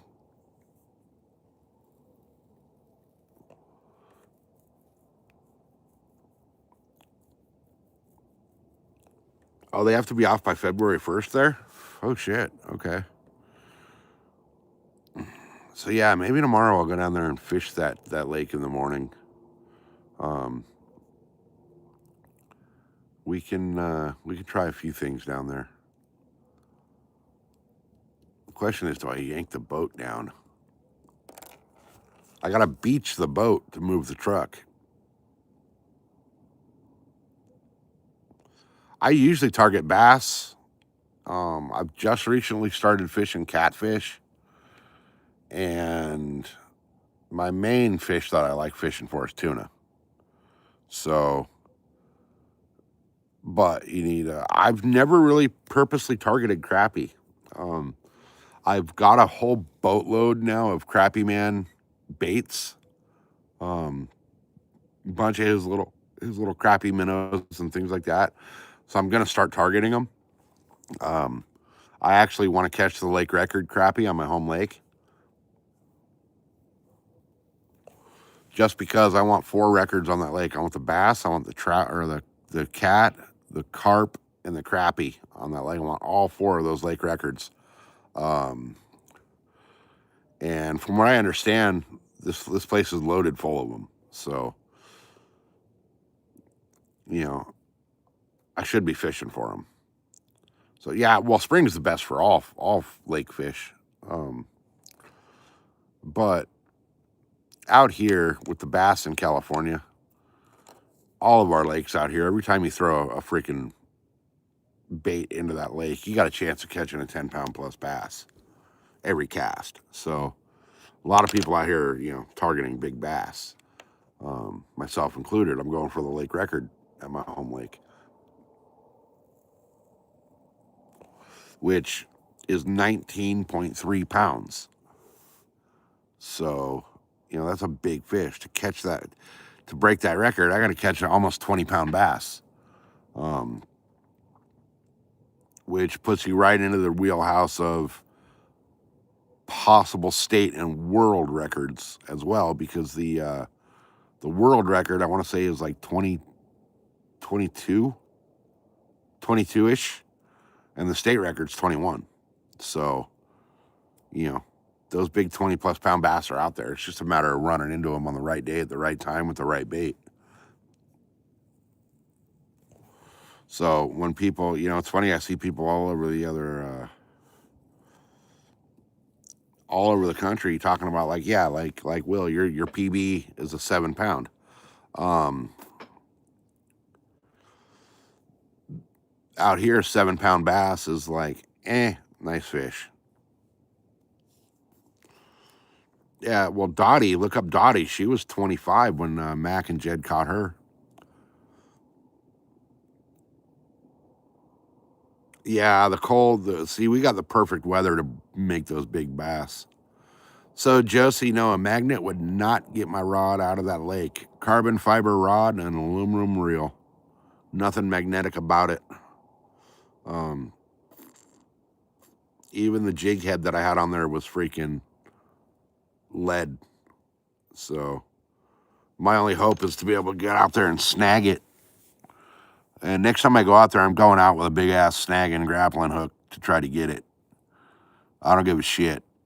I'm gonna find the biggest goddamn hook I can find and try to snag that thing. I know where it's at. Well, I know like a 15, 20 foot radius of where it's at. Depends on how it floated down under the water, but I'm pretty sure I know where it is. So hopefully I'll be able to get it. But if not, it is what it is.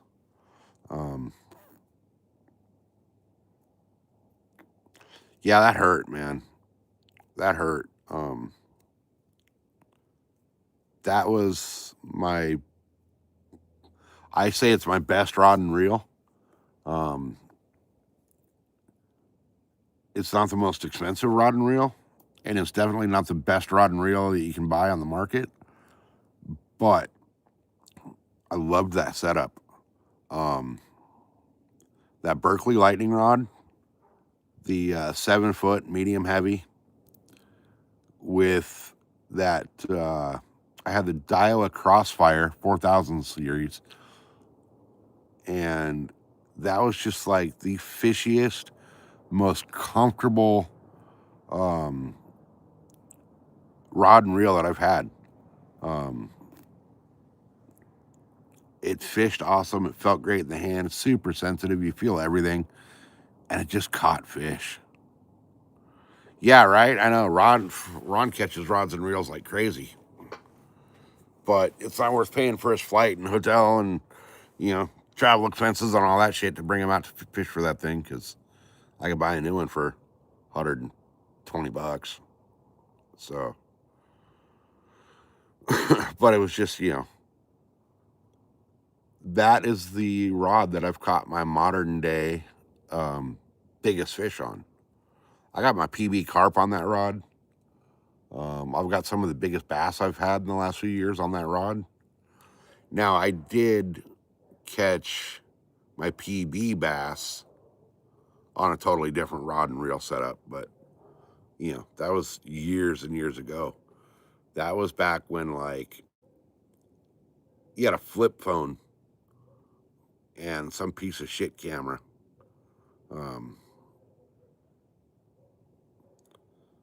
Yeah, I'd be stoked, I'd be stoked to catch another rod and reel.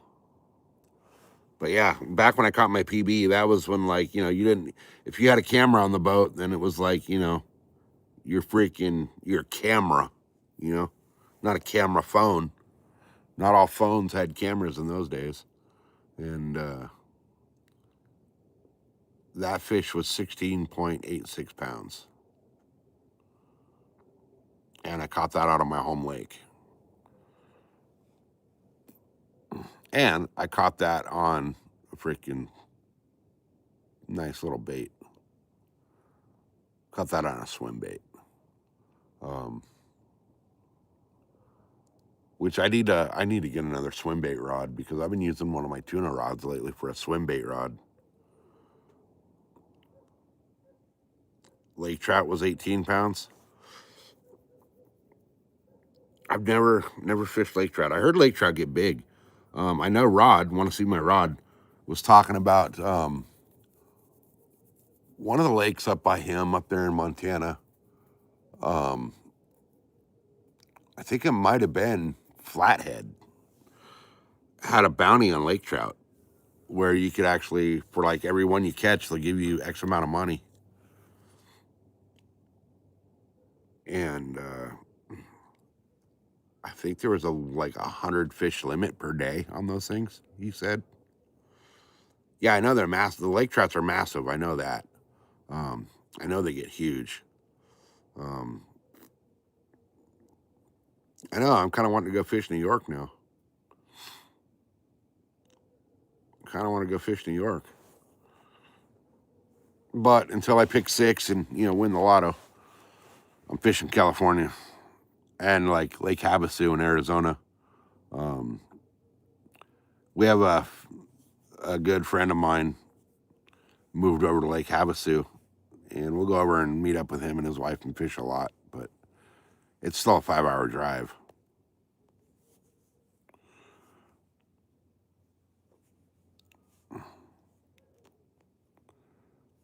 You love perch and walleye. I heard walleye is really good eating.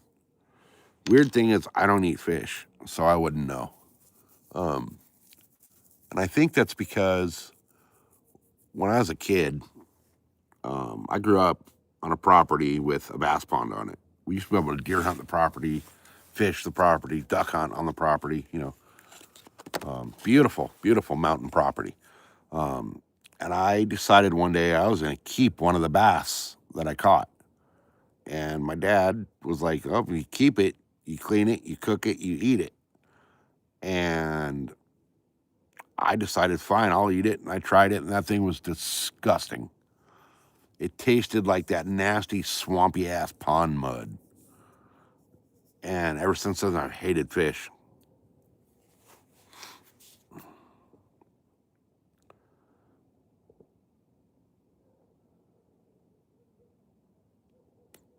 Hey, Jonathan, you're keeping a mullet alive next to the boat and a freaking snook ripped it out?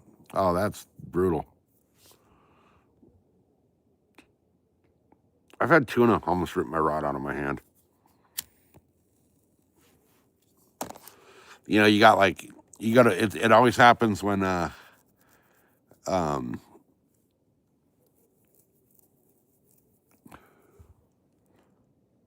you put a lot of time and travel for the Lakers, but you got walleye and perch 30 minutes. That's not bad.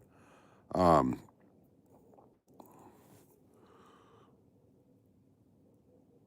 I've had tuna damn near rip a rod out of my hand. It's always when you go to light a smoke or grab a drink or whatever, and you're just holding the rod with one arm, and all of a sudden that freaking tuna rails you.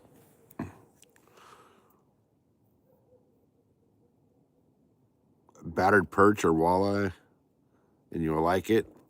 Now, I will eat Dorado, which a lot of people know as mahi mahi, um, and halibut. I will eat those. Those are good. So those are really good. Um, but that's really one of the only fish I eat is those. So, oops.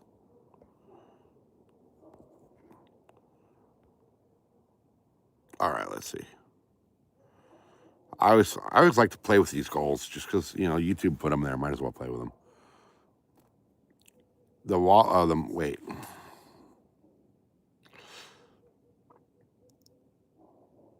Walleye and perch are the king in the freshwater. That's what I've heard.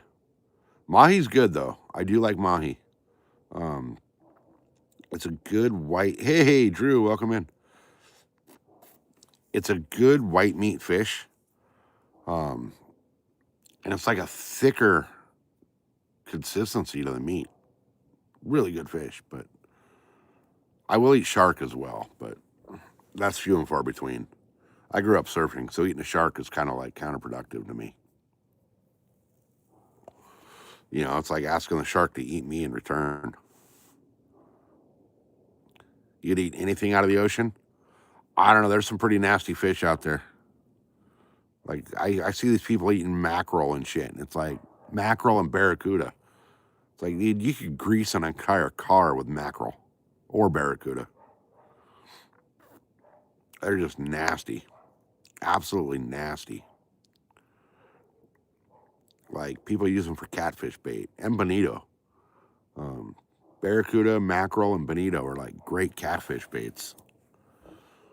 I was actually going to stop on the way to the lake the other day and buy a mackerel at the little town store up there, but they're freaking $6 for one mackerel.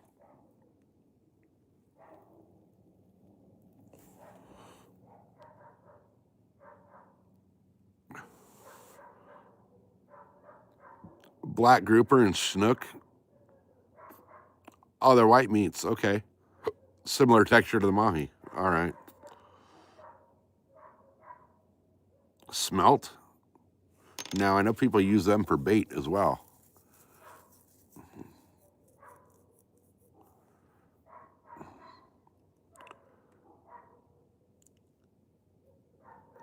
See, now the Spanish mackerel are different than the Pacific mackerel.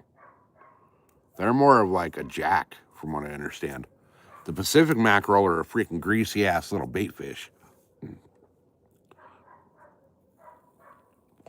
Their meat is almost like purple. It's gross looking. And it's mushy. Really mushy fish.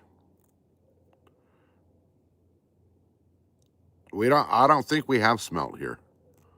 Not like the traditional smelt. I've never caught one anyway. Oh, dude, the voice to text has been causing divorce from the day it freaking started. You don't have smelt over there?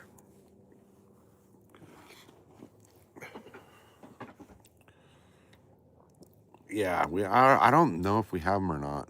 I don't think we do. I've never caught one. I've never talked to anybody catching them, so I'm sure we might have some out in the ocean, but you know, who knows?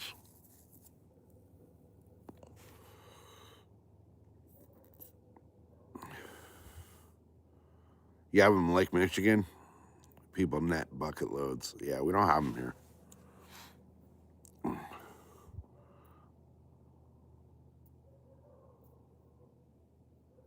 You jig them through the ice.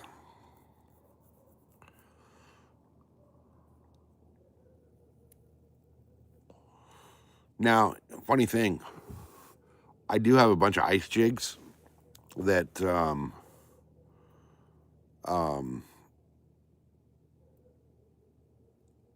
I use. If I find a bait ball, I'll drop the ice jigs down through the bait ball and vertically fish those.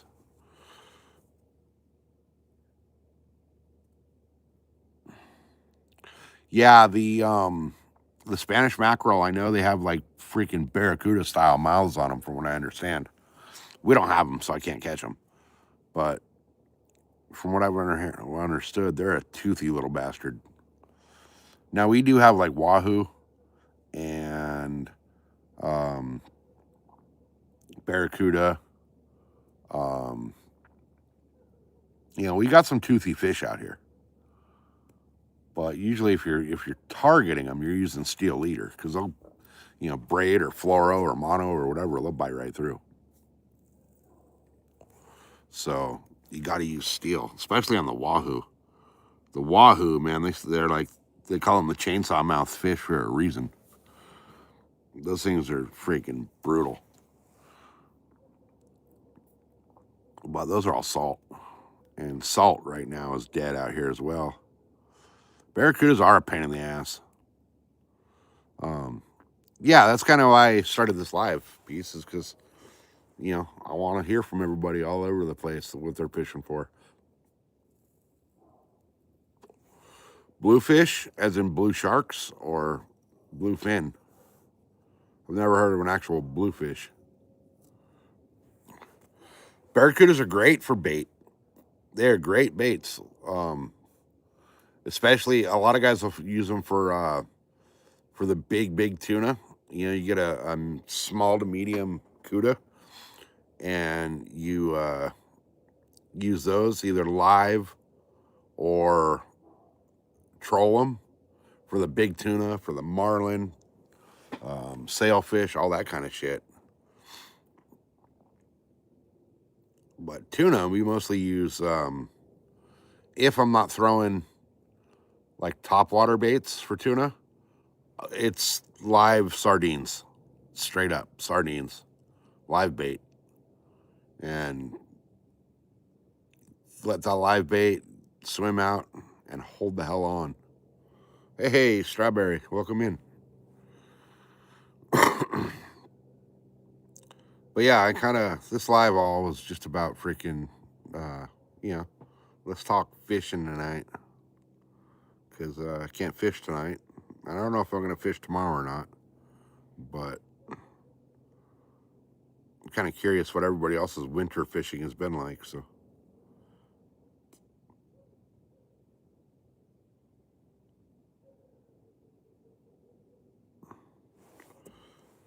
Yeah. So, Alabama, I heard they have some good offshore. Alabama, Florida's on my bucket list to go fish as well.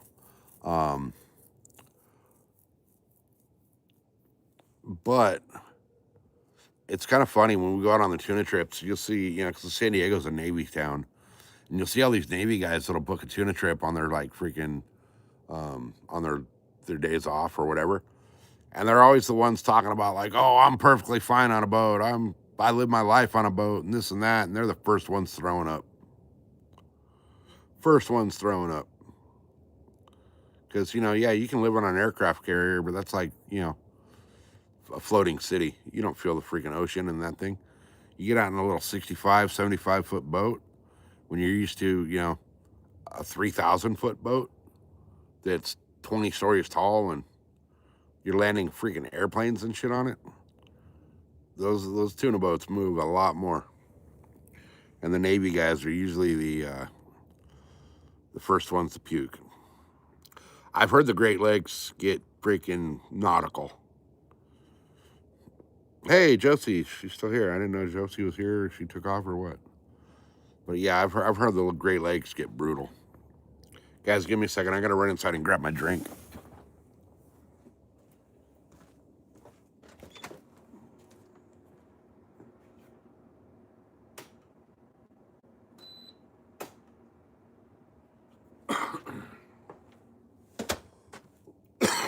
All right.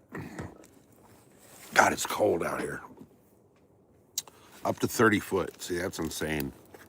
You were talking like Bering Sea at that point.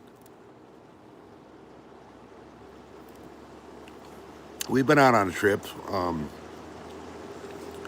where we knew there was a storm coming, and we go out anyway, and it's, you know, calm before the storm, and then the storm starts rolling in, man, and it gets scary as shit out there on the ocean. You're just cleaning house. Yeah, I got to do all that tomorrow. Well, we did a lot of it today. I did a lot of it today. She did some stuff when she got home, but you know, I want to go through and like detail the shit out of everything, pull the fridge out, pull the stove out, you know, that kind of cleaning. But I want to fish too, so I may go down and fish that other lake tomorrow. I may do that. And when Mrs. SoCal gets home at, well, she gets off at 1, so we'll be home at like 3. So I can go down there for a little while, I think. It's all about, you know, whether it's worth it or not. I don't know that I want to take the boat. Just because the boat ramp down there is sketchy.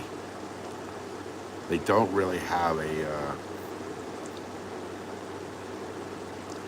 they don't really have a place to tie up the boat.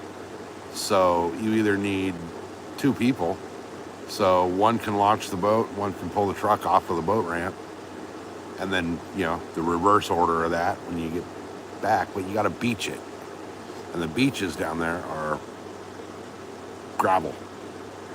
So I don't know if I want to drive my boat up on that shit.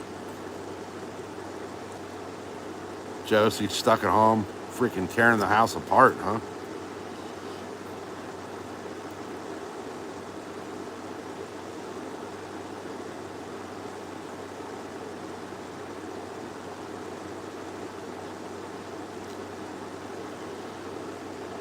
Only 4 people out of 14 fished? That's insane.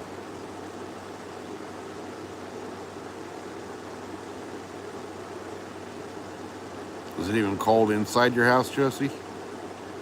I just turned on the heater at the house here. It's fucking getting cold here. I'm sitting out in the backyard right now and I'm cold.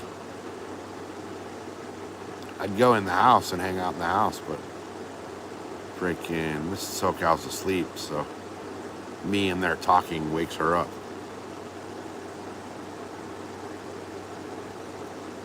And the funny thing is I got some badass trippy lights in the house too.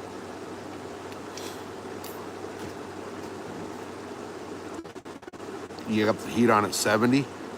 Yeah, I think mine's set at like 75 right now. What, dickhead? What do you want? Hey! None of that. Jerk.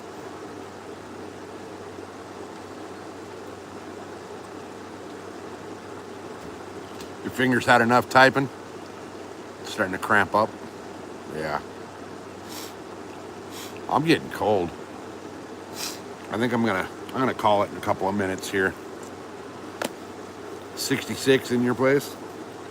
Well, I got the heater on set at 75. And that'll keep the whole house like 70. So, because I just got the heater on in the one room.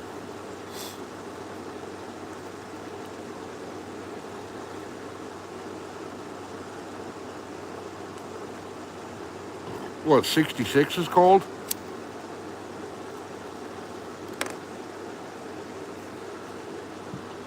Oh man, it's like, what's it out here? It's 43 on my patio right now.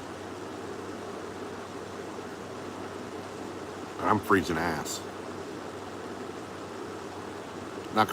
Yeah, 12. Screw that.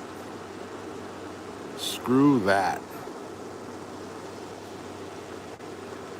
That to me just doesn't sound fun. Like 12 degrees, you got to start your car with the remote start and turn the heater on and run from the house to the car or the truck or whatever. And then when you get somewhere, you got to freaking run to the freaking wherever you're going because you're going to freeze your ass off. Somebody I saw said they were fishing. I forget who it was. They were fishing, and it was so cold outside that the water dripping off of their line was freezing.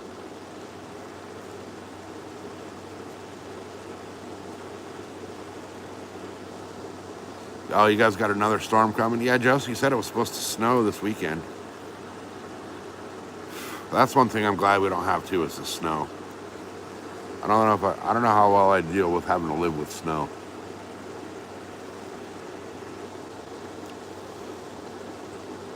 That to me is just like inhumane.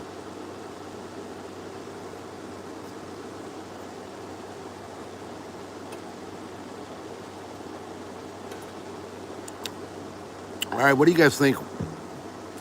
25 there? Damn.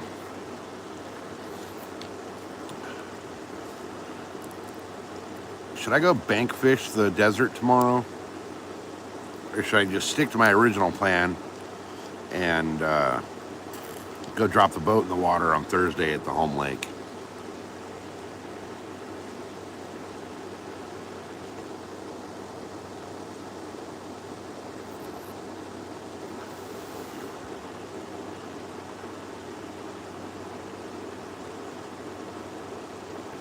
Oh, no shit. See, I don't pay attention to like the news anymore.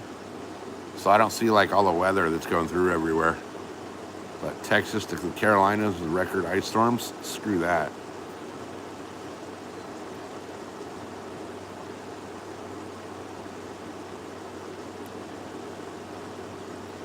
An old Ranger.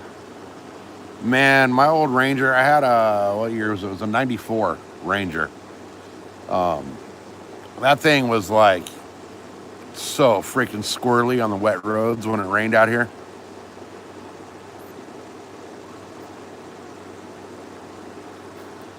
Wait, what I miss? A red alert?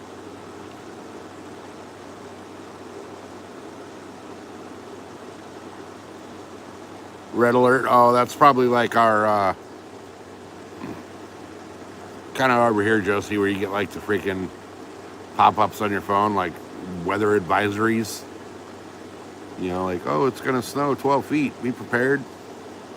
Probably the same thing with the red alert that he's talking about. Yeah, the Ranger's dependable. They're a great truck. I'd love to have the late 90s, early 2000s, like this when they were still square, the extra cab Ranger. I'd love to have another one of those, but man, they're hard to find. People got them and they want, you know, what they paid for them. And that new Ranger, you guys seen that thing? That's ugly as freaking sin.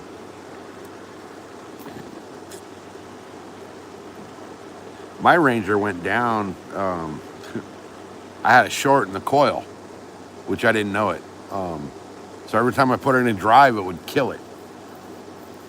And I guess it was just the rocking of the transmission was enough to freaking create that short and kill the truck. I took it to a shop that came recommended from somebody. They had my truck for 4 months, went through 2 tanks of gas and could not figure it out. So I was talking to a guy down at the desert races after one of our races, and he's like, oh man, my brother owns a shop. Tow it over there. He'll have it running like within a day. So I did. I towed it from the other shop to that shop. They dropped it off at that dude's shop at 4 o'clock in the afternoon. At 8:15 the next morning, he called me and was like, all right, your truck's ready to go. It took him 10 minutes to figure that out and fix it. This other place had it for 4 freaking months.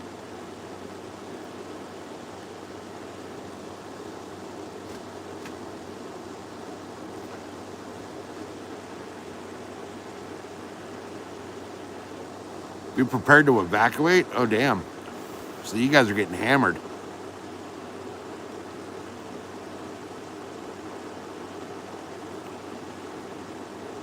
The Tacoma or the Frontier next? So I know the Tacoma, if you're not going to do anything with it, they'll last forever. The Frontier, I got a buddy of mine that's got one, and they're kind of clunky, junky pieces of shit. Well, the older models. I haven't seen the newer ones. My cousin used to drive the little Frontier, and like the little rounded off ugly one. And that thing too, it felt like a clunky little piece of shit.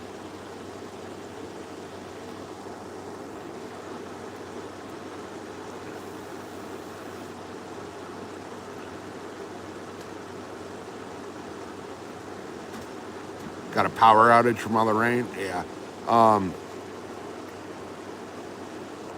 We actually went through so many power outages the first year that we lived here because of the winds and all that. In California, if the wind gets over like 25, 30 miles an hour, they'll turn off the power.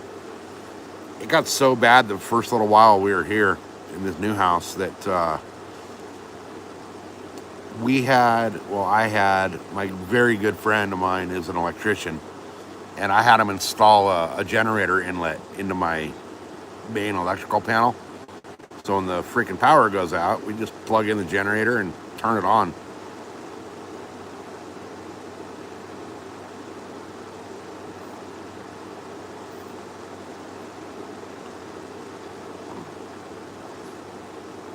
Is Shade Tree Mechanic. I'll have it done in a hurry. Yeah, the Tacomas are nice. my next truck is going to be most likely the Sierra 2500 Denali, 4-wheel drive. I don't know if I want gas or diesel yet, but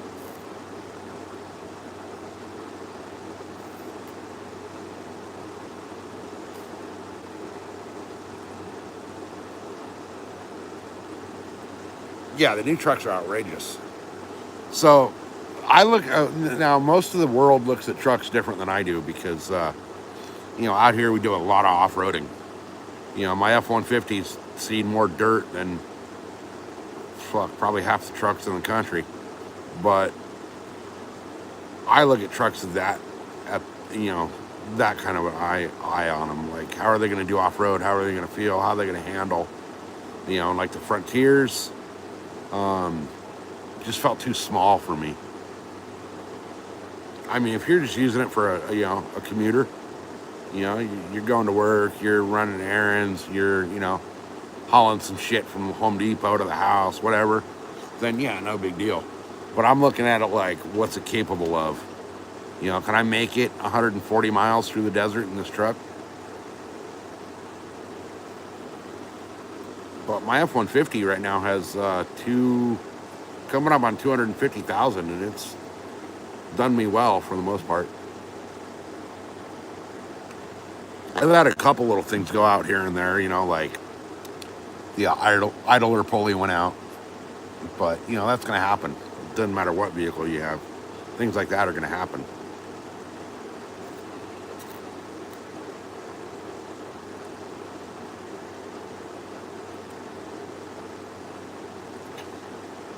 Yeah, if you're see, you're using it for complete opposite stuff that I would be doing.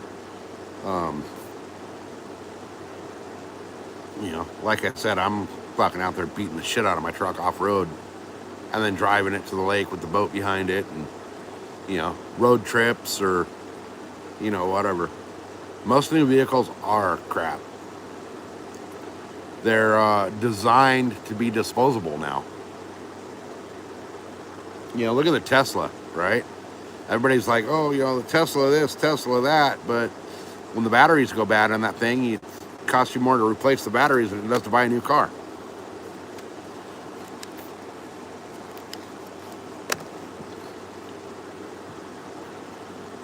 All right, it's getting fucking cold out here.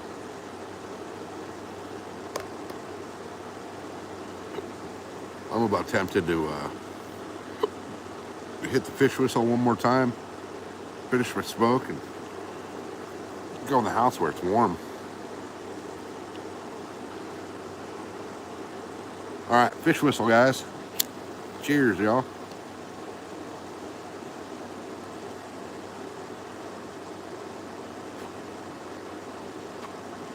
You out of here, peace? Right on, man. Have a great night.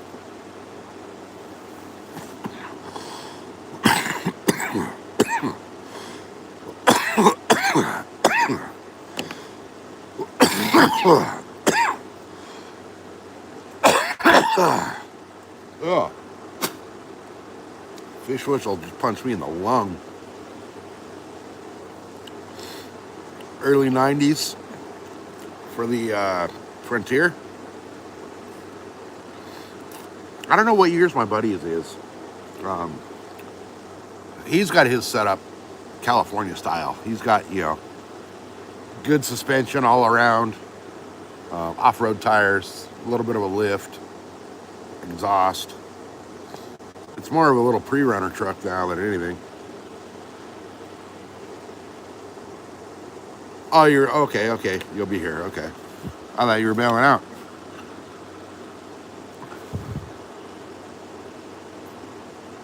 Needs a clutch.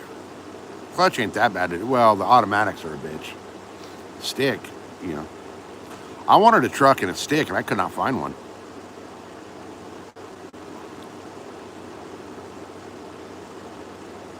Yeah, right? Don't clean everything, Dozy. You won't have shit left to do when you're stuck in the house. It's funny, when I went out fishing the other day, I told Mrs. SoCal, like, I'm thinking about going to the lake. And she's like, you should. You're getting cabin fever because, like, Everybody thinks like being retired is so badass, but it's really not. You get bored real quick.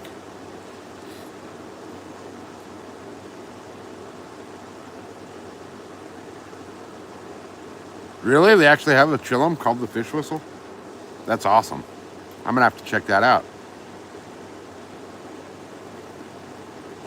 Trapper Studios. Okay, I'm gonna have to check them out.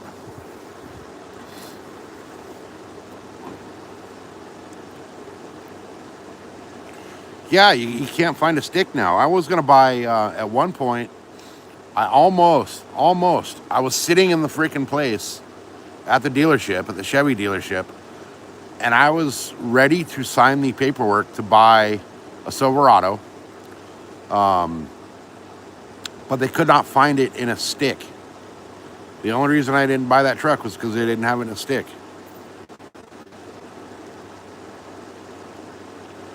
No, I'm outside. These are just some lights I got going on in the backyard. No bugs. No bugs.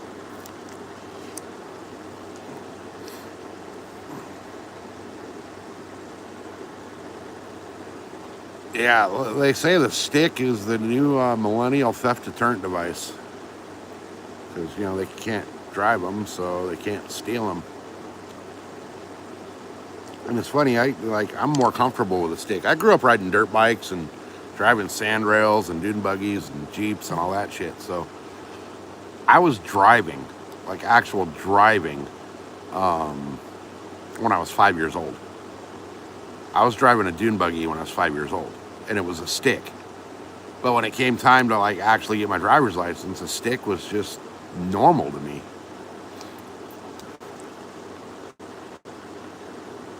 Yeah, Chevy got rid of it's it's funny. Automatics used to be a special order. Now a stick is like a special order, and it's going to take you a while to get that vehicle.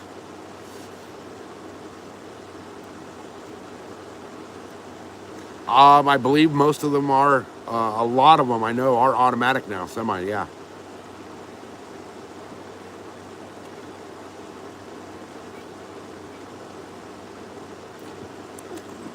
Actually, I got a cousin that's a truck driver, and he was saying when he switched companies, they put him in an automatic, and he was confused as shit. He was like, it was hard for him to drive it at first because he's so used to driving a stick.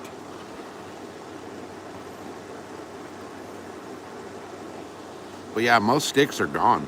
My sister has I forget what year it is. She's got an F-350 that's a stick. It's also the turbo diesel. And I'll tell you what, that thing is so fun to drive. So fun to drive. But that truck, man, that motor in that truck, he could hook up a train to that truck and pull that train off of the tracks. That thing's got so much low end torque, so much pulling power.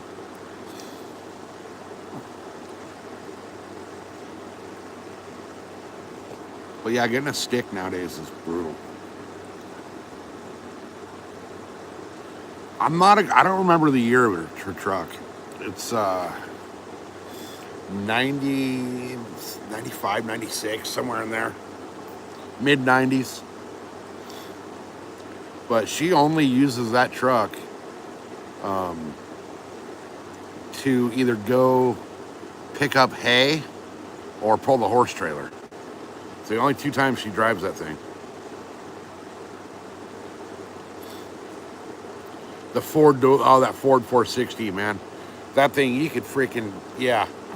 You tie a chain around a skyscraper and freaking pull the skyscraper down with that. I'm actually contemplating on when I upgrade to the Sierra or whatever truck it is I end up buying. I really love the Sierra Denali.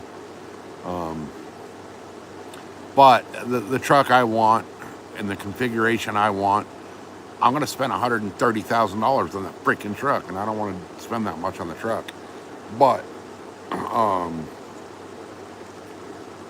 once I do buy a new truck, I want to take my truck and turn it into a desert truck, but I want to put that 460 in it.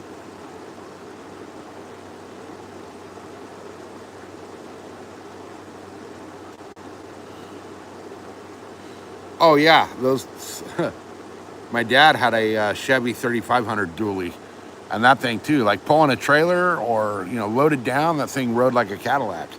Driving down the freeway on your way to work on a Tuesday afternoon, it would freaking chatter your brain. It was uncomfortable. But if you're pulling or hauling, you're pulling a freaking trailer full of whatever at 70 miles an hour, like that trailer's not even there, and you're comfortable. I've noticed with my F-150, um, it's only got the little gutless freaking 4.2 liter V6 in it.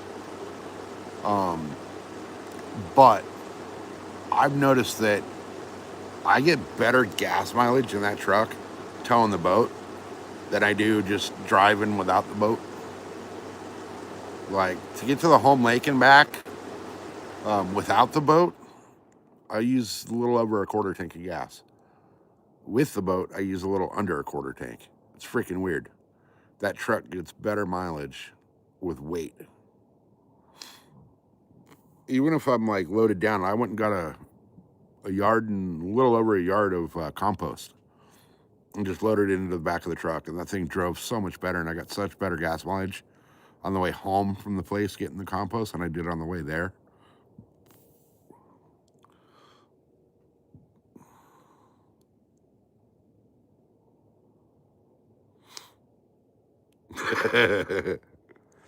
Yeah, you go from a car into a truck, it's brutal.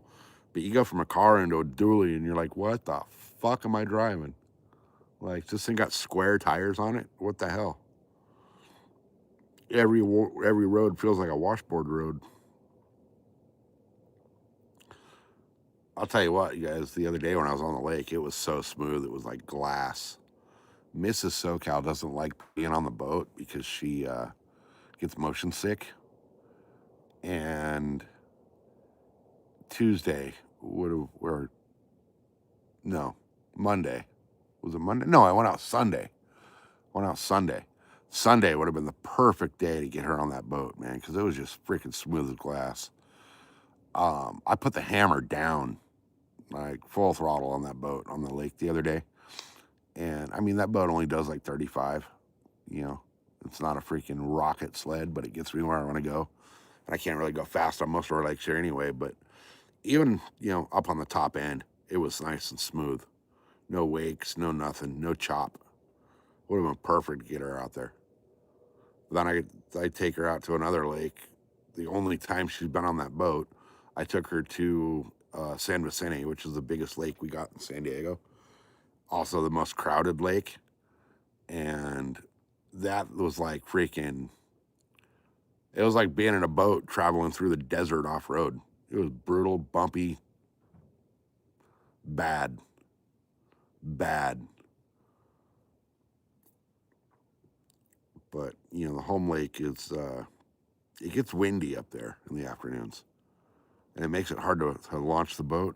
And I figured out the other day that the way they got the boat ramp set up right now, it makes it almost impossible to trailer the boat by yourself.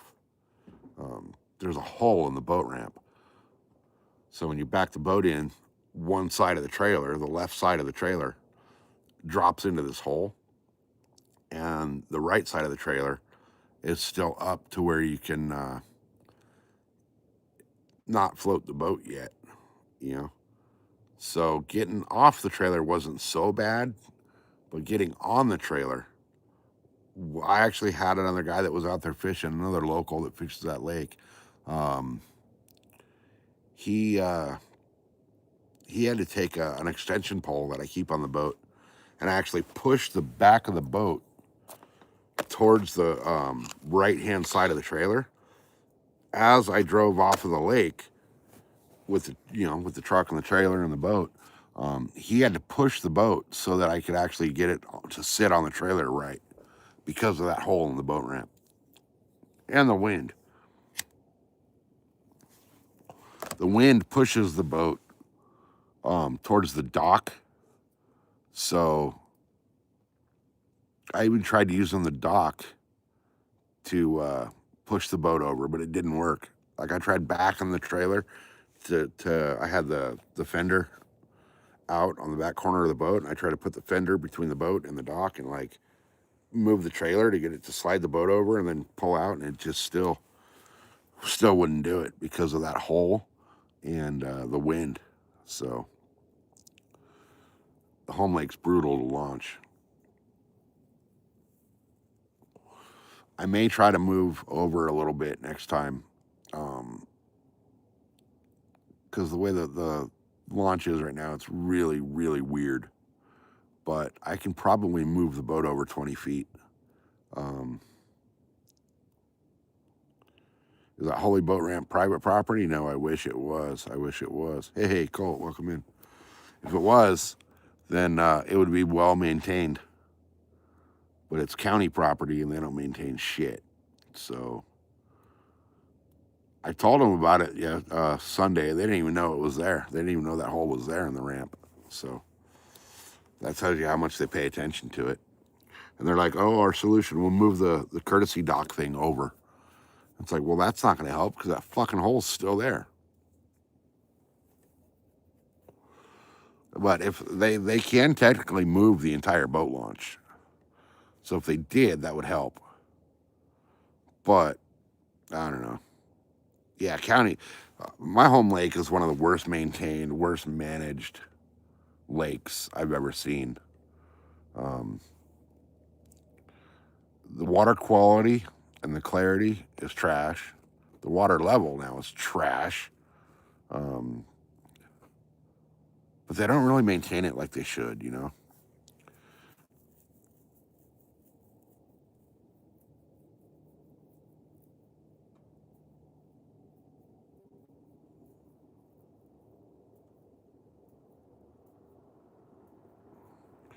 Oh, yeah, I've seen that where where the trailer basically falls off the boat ramp and you can't get it back up over. Yeah. That's kind of one of the things I'm worried about with this lake down in the desert, too, is I don't know if that ramp down there, that boat ramp, drops off like that. That's another county maintained deal that they don't maintain. Like, there's a bathroom right there by the boat ramp, and the freaking sink fell off the wall. It was off the wall for like probably a year, and they just turned off the freaking water to it. I mean, that's how they maintain shit. So I may go shore fish that tomorrow, though. That might not be a bad idea. Go shore fish that lake and see how it is. The lake was low. Yeah, dude, my home lake right now, man. If you watch the live from when I was out Sunday, some of the spots that I was showing on camera, it was incredible how far away the water line was from where it used to be. I mean, we're talking 60 feet in some spots. So it was brutal. It was absolutely brutal. It kind of hurt to see. But like I said earlier, it was kind of nice to see because you can see where you're normally fishing and what the structure actually looks like. Yeah, they turn off the freaking plumbing rather than fix the shit. So it's stupid.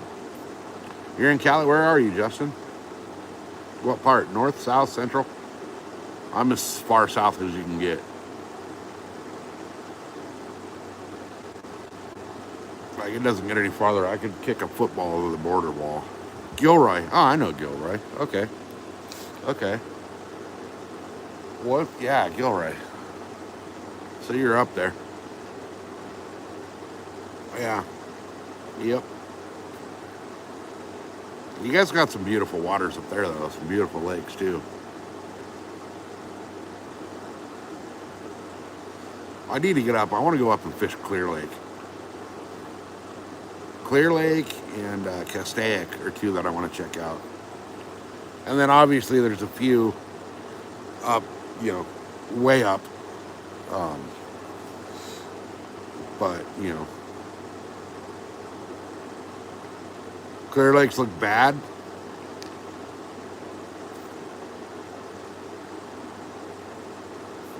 Oh, dude, we pay all the money to live here and they don't fix shit.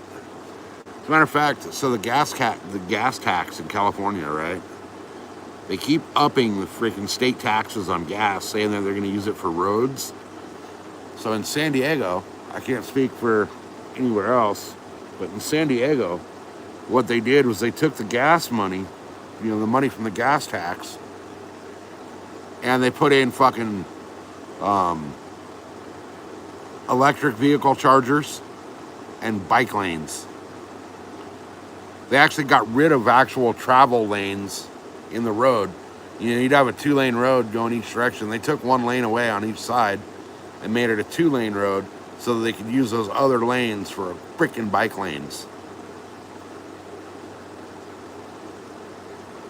So ridiculous.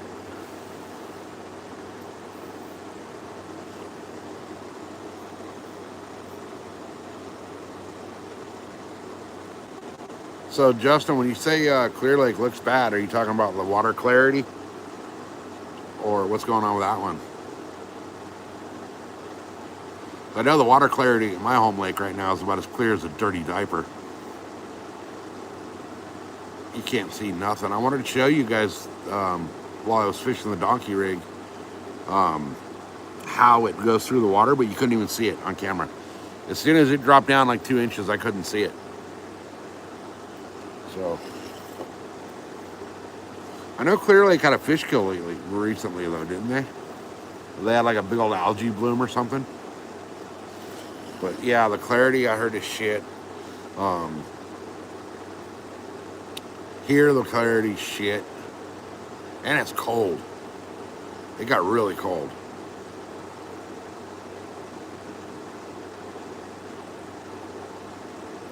Oh, it's all good, Peace. That's all good, man. That's fucking, I'm more upset about you fucking getting your bank card hacked. That fucking sucks. I've dealt with that. It's bullshit. Absolute bullshit. It fucking ruins everything. Like, you can't do shit. You can't do shit. You're either like living on credit cards or freaking going to the bank and walking in and withdrawing cash. Living on cash. And who does that shit anymore? You know what I mean? Hell, I was in a store the other day and the cash register or the cashier could not figure out how to count my change back to me. It was like they were baffled because I used cash. And it was like, $11.63 or whatever some oddball number total. It wasn't an even number, and they could not figure out how to make it right out of a 20. Like, they couldn't figure out the change. So it's freaking stupid. Absolutely stupid. But yeah, I've had to deal with that bank card shit, and it just fucking throws a wrench in everything. Everything. And then anything you got tied to it, like your car payment or your mortgage or whatever, your cell phone bill, whatever, you got to go fucking deal with all that too. It sucks. Pain in the freaking balls.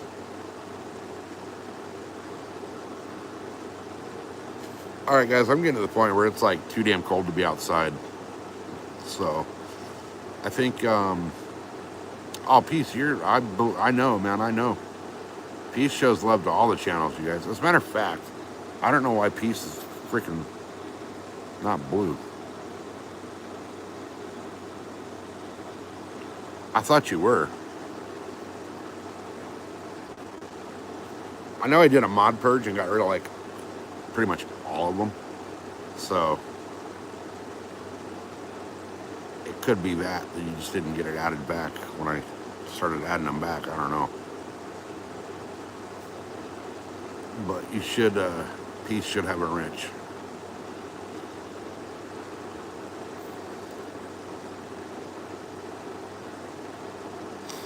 Yeah, Justin, Peace is, I got nothing but props for him, man. He's always here on the channel hanging out.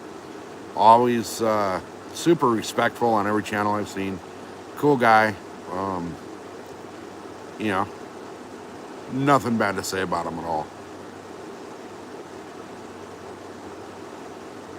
There's a few that are here pretty much every live stream, whether I'm just sitting in the backyard, or if I'm on the boat, or if I'm in the deer woods, or whatever.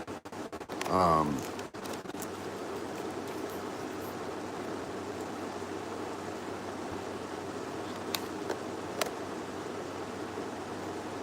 One auto pay for your cell phone, and a week later that happened? Yeah.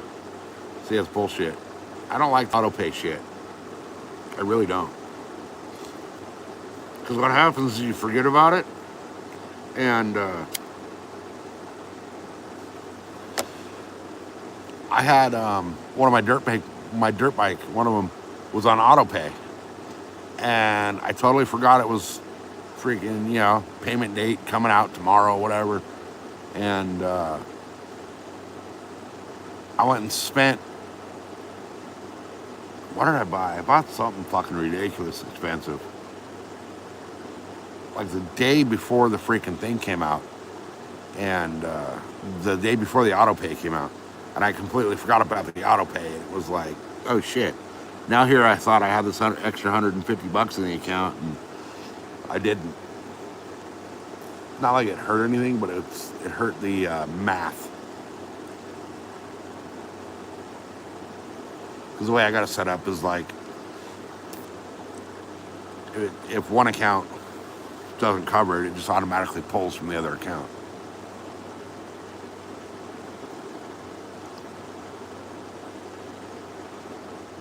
Holy crap. I'm freezing, guys. So I think tomorrow I might go bank fish. I'm the same way, man. If it's funny, like I never used credit cards until a couple of years ago. Um, if I didn't have the money for it, I'd not buy it. If I couldn't buy it cash, I wouldn't buy it. Stuff like cars and dirt bikes and things like that. Who's gonna go drop freaking 10 grand on a dirt bike cash, or 60 grand on a car cash? But whatever. So yeah, I think tomorrow I might. It'll be a game time decision when I wake up, how I feel. I may go just bank fish somewhere. Um, I mean, I do got the boat hooked up to the truck still. The trailer is still connected, so I could go actually fish. Well, no, there's only one lake that I could actually fish, and that's the home lake. The rest of the lakes in San Diego County are closed tomorrow because it's Wednesday. Absolutely stupid. They're open like Friday, Saturday, Sunday. Some are open Thursday, some are open Monday.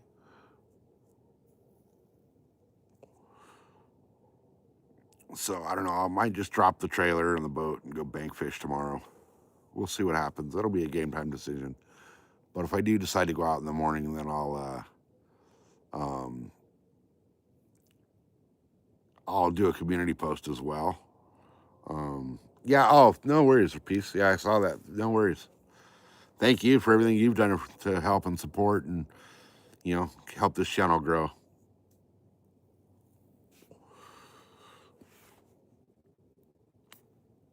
Yeah, set the notifications, Justin. Make sure to subscribe and set the notifications. Because now that deer season's over, we're going to be doing a lot more fishing. We're starting to get into I noticed today that it didn't get dark until like 5:30 here. So days are starting to get longer again. And we're going to be doing more fishing. I need to swap out the back rim on the dirt bike so we can get out in the desert and do some more desert stuff. But we're going to be doing some really cool shit, especially now that we got Starlink. We're going to be going and doing some really cool shit with Starlink. We're going to be fishing spots. We've already fished spots that we couldn't fish live before. We're going to find some new spots. There's a spot over like the Arizona California border on the river that I want to drag the boat down to. That's going to be that's like a 3-hour drive.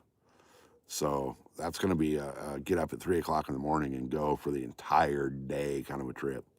And that'll be Starlink. So that's all coming up. We got some Jeep stuff coming up. trying to figure out how to get the Starlink on the dirt bike.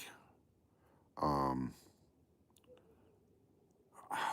don't know how I could safely mount Starlink onto the dirt bike and not break it. But if I can get that figured out, we're going to throw on the GoPro and stream through the GoPro live on the dirt bike out in the desert. I'd kind of like to do a desert race live on Starlink. I think that would be awesome. Elon did good with Starlink, I will admit that. They also just did everybody that has Starlink Mini a solid. Their plan, their data plan, was $50 for 50 gigs. Starlink uses like up to 3 gigs an hour when you're using it. So you're $50, you don't really get that much streaming time, you know. They just upped their plan for the same price to 100 gigs. And at the 100 gigs, it just goes into low data mode. So I'm thinking because of that, we can do a lot more with Starlink now without having to buy the unlimited plan, which is I think it's $189 a month out here. So, you know, that's fucking outrageous. I'm not paying $189 a month for Starlink to use it, you know, a couple days a week. So,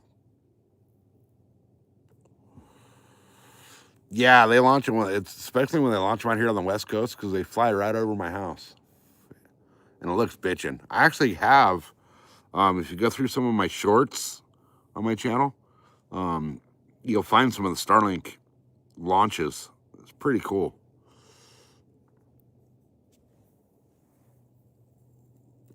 Anyway, guys, I've been saying for like 15, 20 minutes that I'm going to get out of here because I'm freezing. So I'm actually going to get out of here because I'm freezing. Ray, welcome in. We're just bailing out right now.